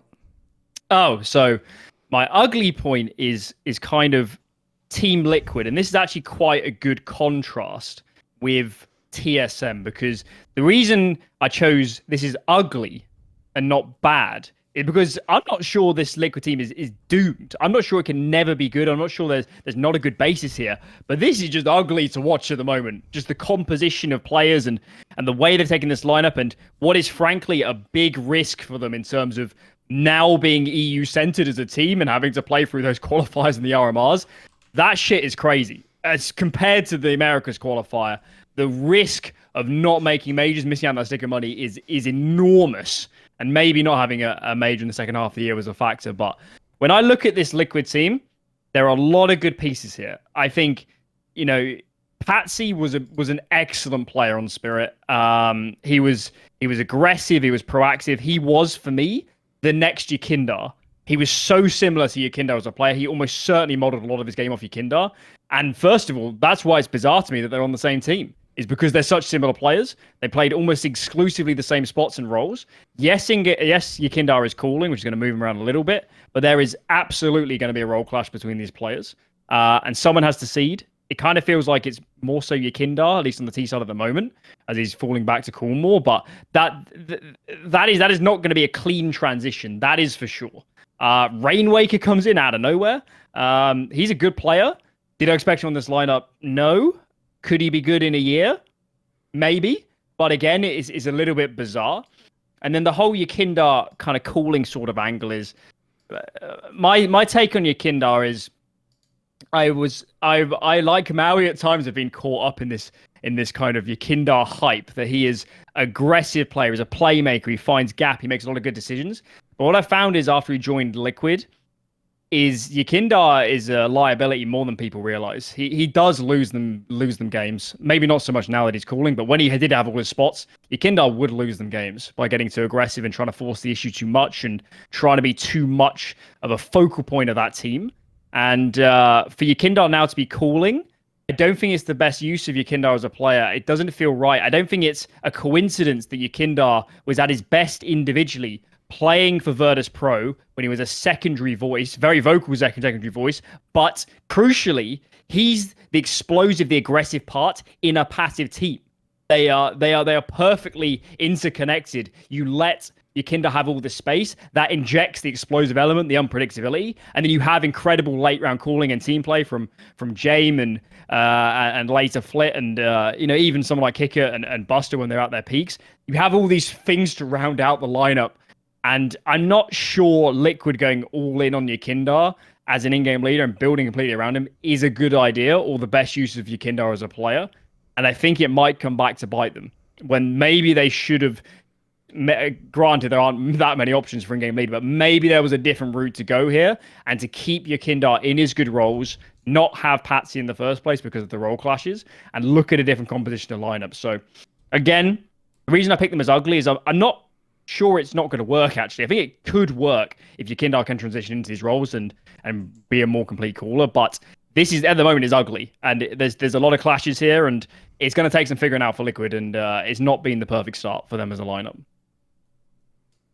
I'll give my take on Liquid here, which I've kind of made before, which is that it's weird because I think what Liquid's been doing is that they've been more or less preparing themselves for CS2, and what they're doing right now is they're giving Yekindar a lot of runway, because in some ways I wouldn't really expect this lineup to actually deliver on all fronts. I feel like Rainwaker was a bit of a gamble, and Patsy too, just kind of seeing it was just Patsy was available, given that he was I think he was getting benched from Spirit or something like that. And so just looking at those two guys, it's like there's a lot of potential here. Rainwaker was doing decently with that Bulgarian team that he was playing for.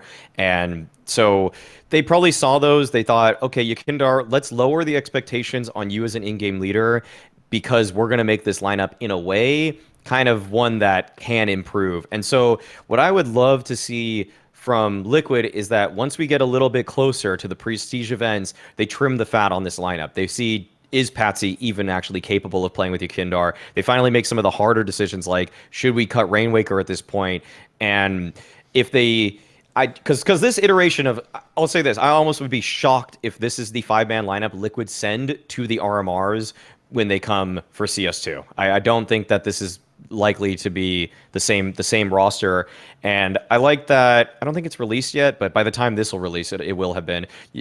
Kassad made the ridiculous statement they should get K Serato for Rainwaker, which I just think is probably not going to happen just because of contract issues. But a player that is probably a little bit cheaper, and I would say could fit Rainwaker's roles and be much better, not as good as K Serato, but much better than Rainwaker, is somebody like Mezzi. If you're able to get a Mezzi onto Liquid, I think that this team could do some serious damage, because Rainwaker has proven as an individual that he is behind other tier 1 pros. I think that at the Blast event that he first had his debut with Liquid at, he looked serviceable, and he has only gotten worse since then. And it's like when I watch Rainwaker now, I almost am like, how is he going to be a -1 this game, which will look okay, or is he going to be a -8 and be a complete hindrance to them in their achieving their goals? And so I am pretty out on Rainwaker right now.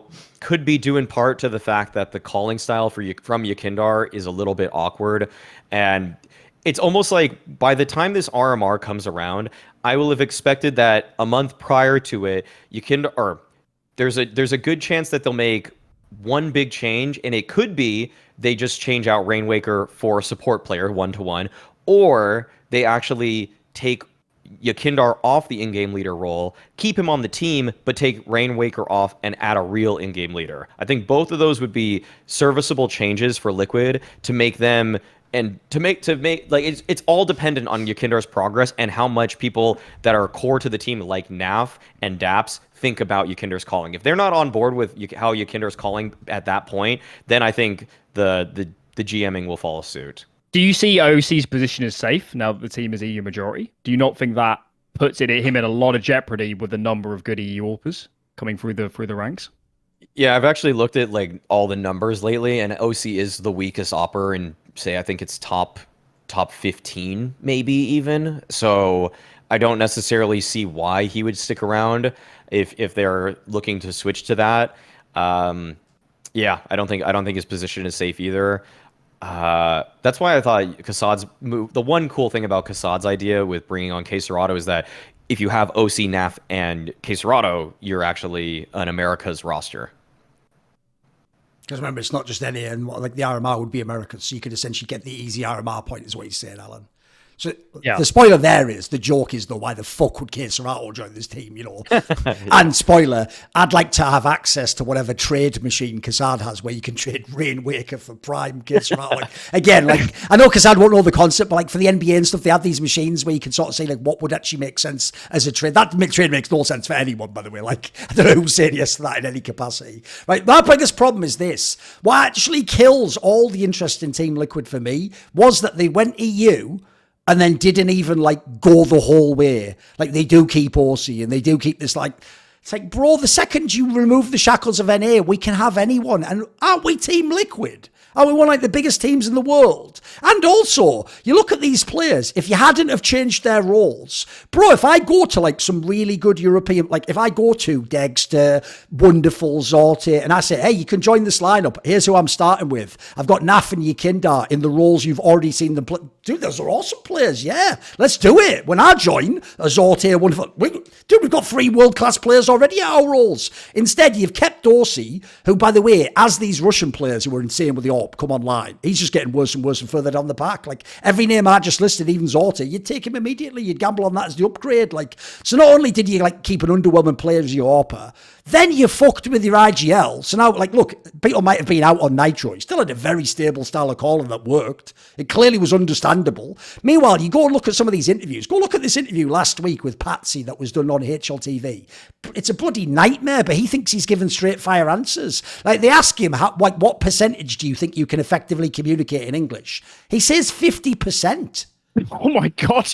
Like, I know he might be doing that thing that everyone does who's a foreign speaker. Like, I speak bad English. Meanwhile, they're like some Swede, fucking like perfectly like conjugating all the verbs and everything. And you're like, you really don't speak bad English. But I get what they mean. They mean like, I know that you're better than me, basically. I don't even think he's being humble. I think he's probably telling the truth. I think this is a guy who probably didn't have to speak English almost in any context. And I'm sure he just knows basic FPL callouts. Like, also, here's a really alarming sign. He not only says he speaks 50%, Alan, but then he quickly explains it's okay, though, because your Kindar can translate. Like, what are you talking about? No, bro. There's no translation in the game. Like, that's not a thing. Like, we can do that in a review. Yeah, I'm with you. Like, and even then, it's going to be a bit awkward. Like pausing while he translates. In the game, there's no translation. Forget about that. Like, remember that line that Yanko told me in that interview? Like, a good call, a second late becomes a bad call. What the fuck do you think it becomes 5 seconds later? What are you even talking about? Like, you can't even make a call. So, by the way, God bless trying to fucking mid-round when you're going to play who doesn't even fully understand the language you're mid-grounded in.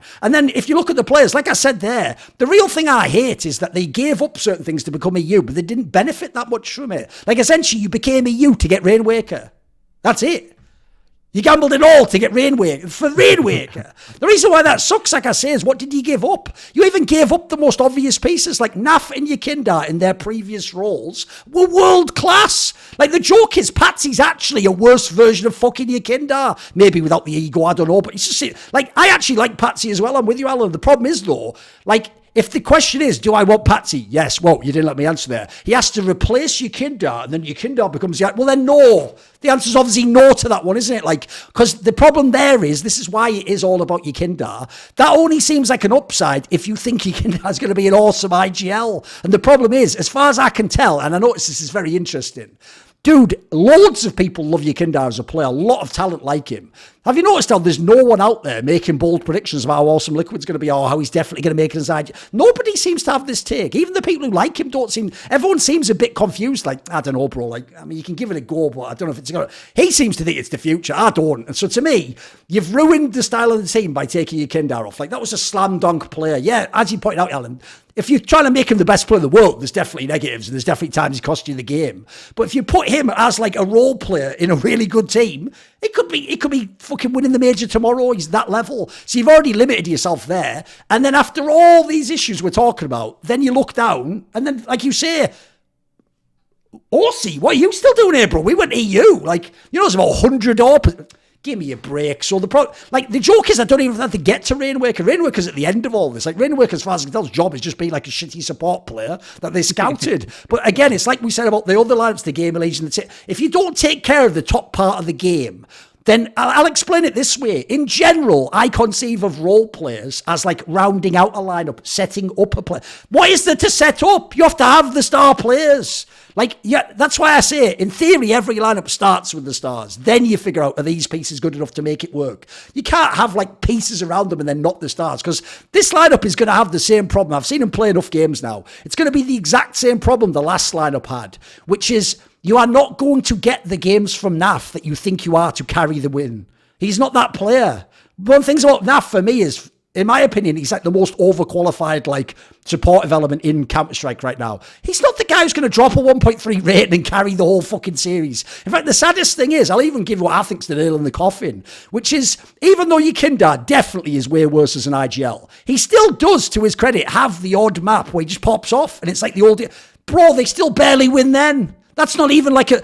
Like, think about this. Think about any other great in-game leader where you actually value their in-game leading. If they can ever have like a 27 to 14 game, dude, that's a game. That's like a 16-8. We're out of here. Let's fucking go home, dude. This is like, he has to do that for them to occasionally get to map 3. Like, what? So I have to say, I get like everyone was hyped off that initial blast. It's like a classic blast fool's gold of like you started the season strong, mate. That was it. That was like that was the fucking peak, and everything's been down since then. Like, I'm actually kind of bummed out about this lineup. Like, I'll always give a lot of leeway to people like Daps. I think they actually have a very good eye for the game. But I do think, like, They're actually lucky, by the way, there isn't a major in like 2 months. If there was, this lineup like dies if it doesn't do something like that major. Like, I don't see what the future is of this team. And like I say, the real killer is, because it's an EU team now, it's just necessary. You could have these players. Surely these players want to join Team Liquid. Come on.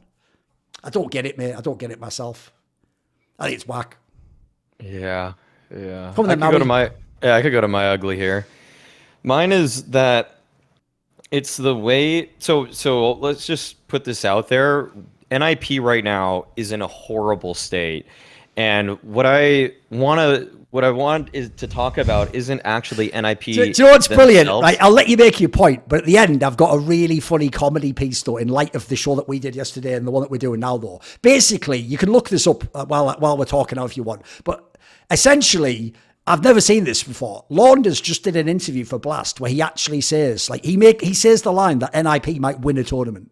For real. You can look this up. Go look on blast.tv. Just go look. Anyway, make your point, but I want everyone to check it out while we're all doing this. Look on Blast. It was on like the last week or something, or recently. I'll have a look. I'll see if I can link it to you, actually.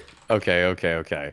Well, my point is that what I find really frustrating is when I watch head trick games or read comments about our NIP games. When I read the comments in like post game threads, whatever, just even like HLTV forum titles and things like that, and even just kind of even somewhat. I think the pundits in this space have overrated him is his head trick. Head trick's numbers are so inflated that everybody is on this like save head trick type tip, and I'm just kind of, when I watch very closely and in the games live, and which I've done on my stream, like where I'm just only focusing on head trick for rounds at a time, I'm basically trying to demonstrate and show to everybody, like, no guys, head trick's rating is so good because he takes up one spot at the beginning of a round with the op, he doesn't rotate, and so what happens is that he'll either get the kill as someone walks into his crosshair, and then he'll just get that one, sometimes he even misses it, by the way,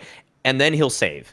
Because head trick has to be one of the least active oppers I see right now in tier 1, and that makes his rating is incredibly strong. Like it's way too good for what he is doing in the server. It's just that his DPR, his deaths per round, is so low. So that's something that's really concerning when people like head trick, for example, had the third lowest deaths per round at the ESL Pro League group that he just played. The only people with lower DPR were Device and Blame F, and the people that are around him are other bona fide stars. Zywoo, K Serato, Magisk. Like, those are the people that are surrounding Hetrick for DPR, and those guys are all playing for winning teams, more or less. Like, sure, K Serato is not necessarily playing for the most winning team, but he's definitely playing for... He's definitely good enough that his DPR makes sense. But when you look at Hetrick's DPR, he saves so much more than every other opera I watch right now. And I am including Shiro in this list right now. I am... Like, Hetrick plays the most passive style of opping from anybody not named James. Like, I actually think he is more passive than Shiro, and so his number gets so crazily inflated because when you actually look at like KPR, the kill per round type stat, it's never that high. It's never that high. Yeah, his KPR is not that good. Like, his KPR is around people like Kioz and Acor and Buzz. So it's just that his numbers get so his rating gets so inflated. That's why I'm on still the biggest crusade to not just look at a person's rating and judge them based off of that, because it's so obvious that when you play for rating like Hetrick has been, it's not that I don't actually think Hetrick is consciously connecting to the server saying I will play for rating, but he is saying I am going to stay alive. I am not going to die. I don't want to die. I don't want to die, and that in turn inflates your rating. Like what it does for people like James, where James got to be 10th in the world or whatever that one year for HLTV, but it's like you look at his impact in the server, and he's not the 10th most impactful player when we're watching all these tier 1 games, which we do. So that's my main concern, is that people think that Hetrick, like that Hetrick, basically they think that NIP is failing despite Hetrick doing his absolute damnedest to lift this team up. He's not. He's frankly not. If you watch a Hetrick demo, you'll see that he just sits in the same spot for the entire round. And I don't dislike Hetrick. I think that people also really get on me because I jump on players that are quiet. It's not like I dislike Hetrick. I just think the way that his style is one that is so prone to have community perception overrate him tremendously. Yeah, I mean, my kind of rough take on Hetrick is that He comes into the team. He has a lot of teething problems. Presumably at the start they did. Not to say he's close to the same level, but like mauisnake is a model of how you bring in a player and you give them space and opportunities, and then it doesn't work. And I'm guessing he kind of gets to this position in his playstyle at the moment because here, Hampus or Alexi at the time or DGL step in as these leaders over him. They say, what is the most effective way to use this player with the skill set he has, with where he is even as a person when he comes into a team being such a young player, so inexperienced? Maybe that is the most effective way to use him as a player. But I think all of us just look at this NiP lineup and just say, what are we trying to achieve here? What is the point? And the way I like to look at this NiP team is actually going back to the decision of going international and that move and that and going that direction. And if you want to look at Hedrick as a player, and not to say he's bad, but the problem is, if we're going to be an international team and we're going to not use a Swedish AWPer, or at least Scandinavian, is Hedrick the player that we insert in there? Do we take this communication sacrifice for the sake of Hedrick? And the answer is no. Hedrick might work on another team. Hedrick might play even better, I guess. He play speaking in his native tongue as well. But Hedrick on this lineup just doesn't make sense. And something I enjoyed the most about Apex playing well is just Nork being back in good form and NiP having to watch him play well and saying, if only we could held on to this player and had a decent Swedish AWPer, where we could have been as a team. So, I mean, that's the way I like to look at NIP is, I actually admire them taking the decision to go international because they were a little bit hard capped. But with the way the lineup is at the moment, and especially with Hedrick in that AWPing position, it just doesn't ring of a situation that's going to improve or get better or that's got a lot of upside. So Hedrick's not a bad player, but there definitely are better options. And if I was NiP, I'd either upgrade him or go back to the next best Swedish, or maybe Norwegian or Danish AWPer and try and speak in Swedish, because I don't think this is worth it for this team. And I think ultimately, if you look at their objective of going international, it's failed. And they are actually in a worse position than they were with those old Swedish teams. The problem with the Hedrick angle, in my opinion, Maui, is narratively he is set up to garner a lot of sympathy and sentiment because he's a Ukrainian player who switches to an international team made of bloody Nordic players at that as well, by the way. So if people don't get it, their level of English is going to be so much better than yours. Like, he may as well just be playing with native English speakers. Like, I think Swedish players have the best English of anyone in the world. I mean, we talked about this on the other show, but it's just true. Like, they have phenomenal English. So the gap, it's not like you're just playing with other players from CIS plus a couple of like foreign. No, you're going to a scenario where the joke is their second language English is probably too good for you. So already you're like, fucking hell, he's facing a hard time. Then you find out that info. A lot of us didn't even find out till he started playing, which is, oh, by the way, he isn't even an AWPer. He's just switched to be an AWPer. Almost like some sort of, like, I'll give you the analogy, right? One of the things they do here in the Netherlands, Alan, where I live now, which reminds me of the UK, is they have this really weird thing where you get pizza shops and kebab shops, but they do that thing where instead of just having like pizzas,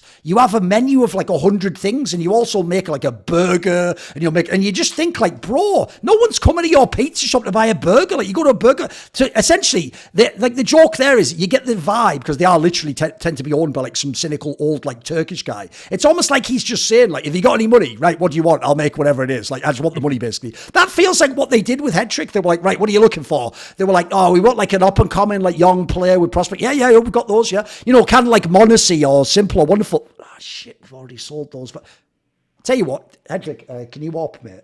I could give it a go. Yeah, I've got one of those. I've got another mauisnake in the back, actually. Let me just check. Like, oh, you won't believe it. Hasn't even got out the box yet. Yeah, you can have him. Because the most criminal part is, I tried searching now and I couldn't find the number. But if you remember the rumours at the time as well, what was it? It was like half the mauisnake buyout. The rumour was like a 300k or 250k buyout. That's the most criminal part. Because when you hear that, they set this guy up for failure. They put him into a scenario where essentially he was billed as, this is mauisnake. And then you get him and you're like, well, there's only one mauisnake, isn't there? So he isn't, like, he's not close. So the problem is, not only is he like in a tough spot language-wise, but then also, essentially he's doing the man too. He has to change from rifle to AWP, and he has to do it, by the way, hit the ground running at tier 1 on LAN. Like, How much more hard do you want to make this guy's life? Like, what next? Are we just going to do like Speed, the movie, put like a bomb in his heart, and if he drops below a certain amount of kills, his just head blows off his way? What are we doing here? So in that scenario, Maui, I'll pull for Hedrick. I'm like, fuck, I hope this guy can make it. I hope he can battle these scenarios. The problem is, that's not how you analyze Counter-Strike. You're supposed to actually take all that shit out of the equation, just look in the server and go, is this player competent enough? And the real problem is this: he is not a bad player in any context. I actually think if you look at him, he did get better and better and better as he played for NIP. But you are right, he has never come close to touching the sides of being a Monacy, a Wonderful, a Zod. These players are levels above. And as you say, his numbers with the AWP, they aren't the star numbers. He's not actually playing like a carry role. Like, he's not like Dexter and OG, where he would frag the fuck out and they'd lose the game. Essentially, within a losing game, he's just carving out some kills, and he's just surviving, basically, Maui. He's just surviving at the moment and keep going. And spoiler, not only...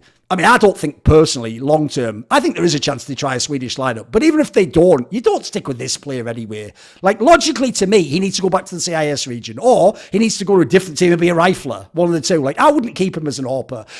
He never looked that comfortable with the AWP as well, as in he can kill people. But to me, this is why people who are secondary AWPers usually make a mistake if they become a primary. That's not AWPing. AWPing is when you're having a shit game and a shit half and you're getting beaten up, and you have to still go into some like nightmare choke angle and hold it and know that you will hit that first shot. And unless you're world class, that doesn't happen. Like, I mean, surely everyone's had a bad game. When you have a bad game with the AWP, it's the worst bad game because you hit nothing. You don't get any kill. You're not on a rifle where you put 2 bullets in them still. You'll get nothing. You get actually nothing out of the game. So that's why I always say, make or break. Tier 1 AWP is the hardest role to play in Counter-Strike. And all this guy, like, I agree, he's not bad, but he's also not a star. And they clearly need a star in fucking NIP as well. Like, I think essentially it's a waste of time, this project. Just a waste of everyone. Because there's the difference. You're right on the numbers as well. The numbers are deceptive. You go and look now on HLTV and you only look at the kills and the deaths. Dude, his numbers are almost the same as Zorte, Sun Pius. But I tell you what, the eye test doesn't check out. Like, those players are incredibly impactful.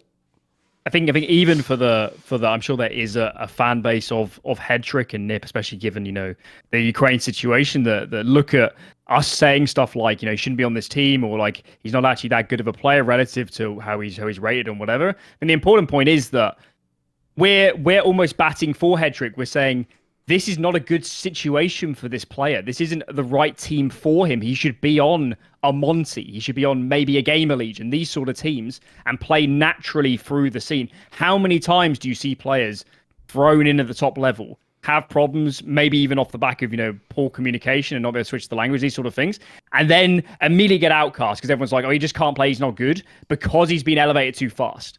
So I think that's a really important point here, is that, you know, it might sound like we're bagging on Hedrick. We're just saying this is not the right team for this player. Maybe he shouldn't even be playing in the top 15 sort of level just yet.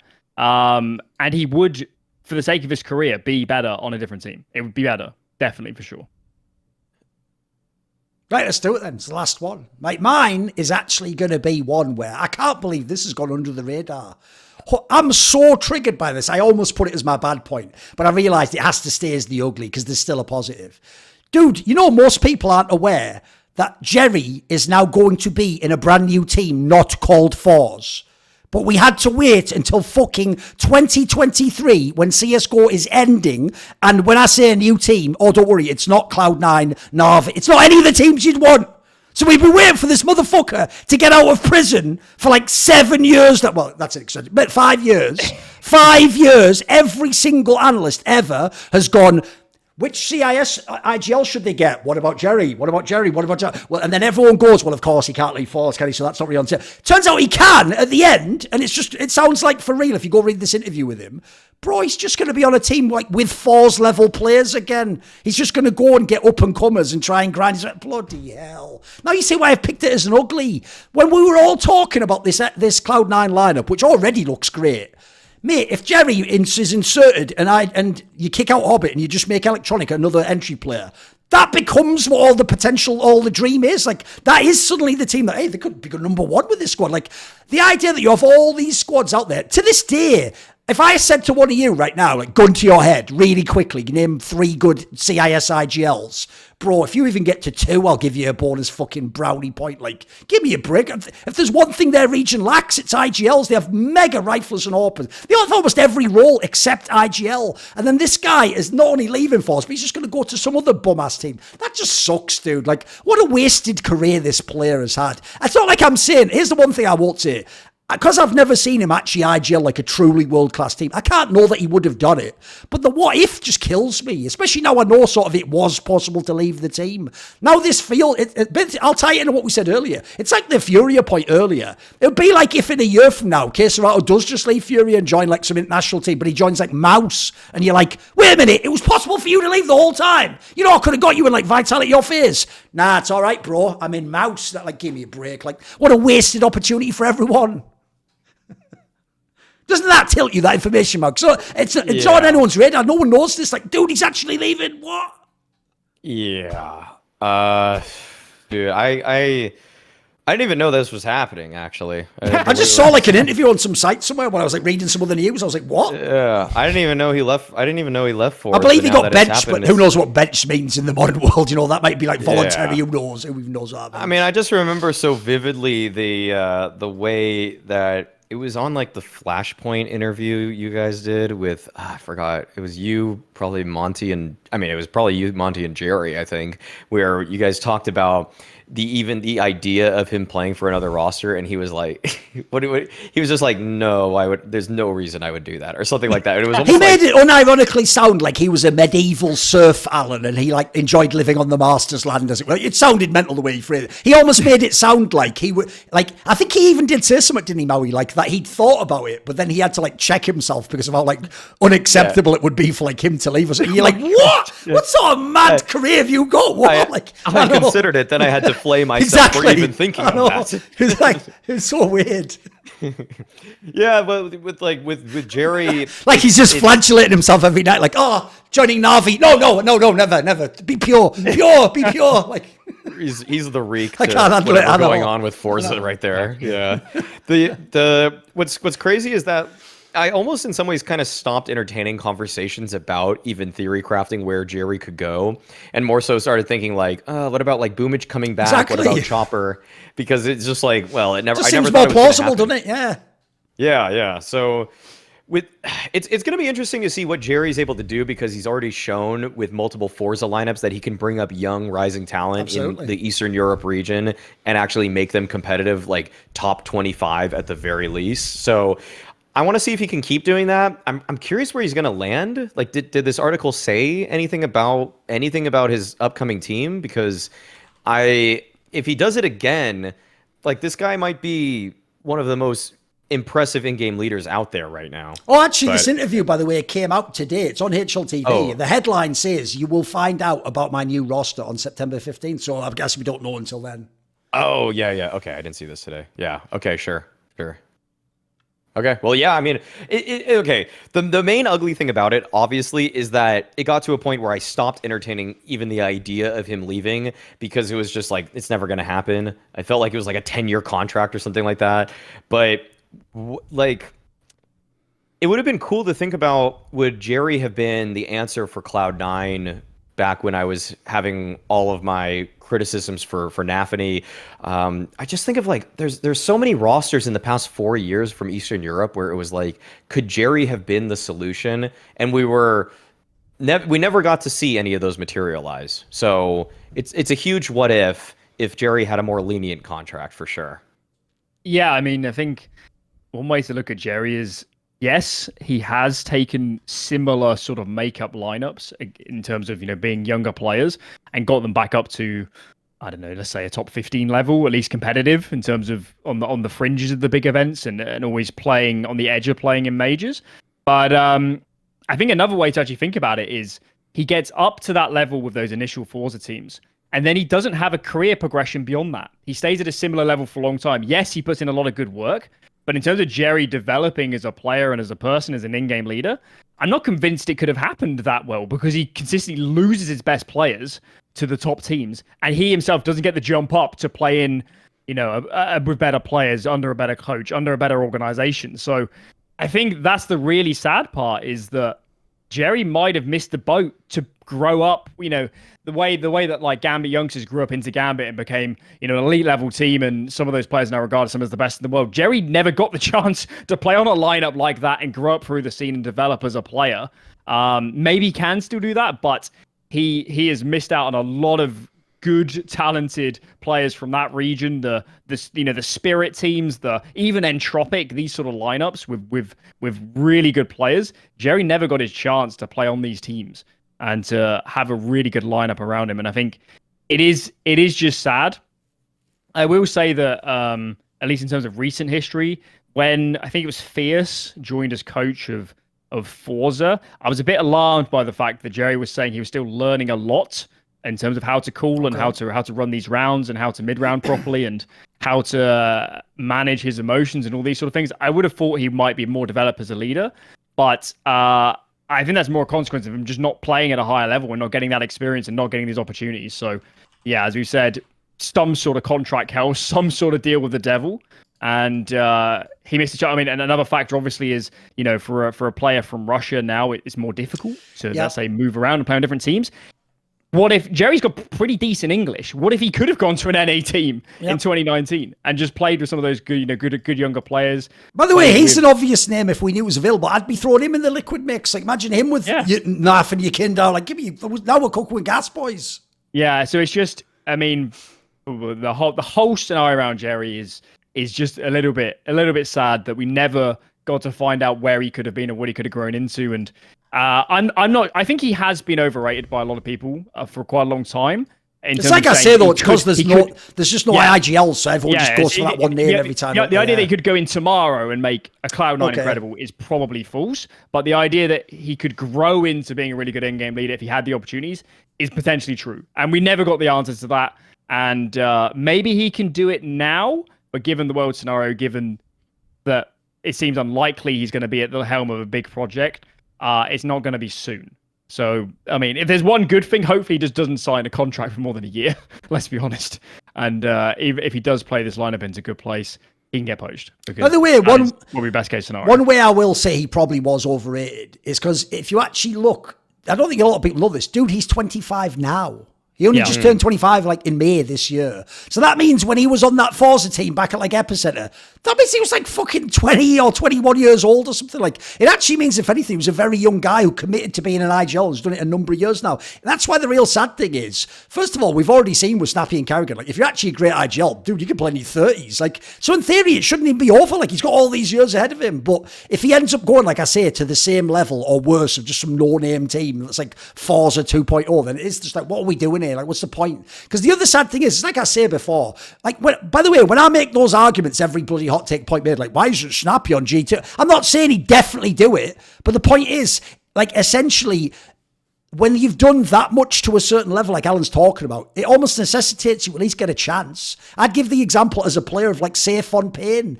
That guy was so hard carrying every fucking game. He had to get a chance at AWPing at a top level. Yeah, maybe it didn't work out. Maybe they didn't give him the spot, whatever. But yeah, it wasn't wrong to give him the try. So the same thing. The idea no one ever tried, Jerry, that's the part I can't abide by. If you just tried and failed, whatever. But the idea you're going to blow 5 years and then now might be even more years just on like tier 2, and the nightmare is you can never get past tier 1.5. Like, that just feels a bit whack, as I say, in a region that actually this is the most thin on the ground position they have. Like, the joke is, if you take him out the equation, you actually are unironically like some Sophie's Choice shit. Like, right, who do we want then? Do we want Nafani, Boomich, or Chopper? It's like, is there any 1v1 game I can go and play? Like, what are we doing here? Like, that's our choices. That's the 3 choices we have. Like, it's hard. All I'm going to say, Alan, is it's hard not to overrate someone when that's your quite. Oh, Neelan. Remember to put Neelan in the I think in general we learned from this episode, every CIS IGL just overrated as fuck, innit? Just game over. James is good. That's true. I always forget about that. It's true. I always forget. Yeah, you're right. Actually, James is really good IGL. That's true. But then again, obviously he's not leaving, is he? So he's just staying there forever.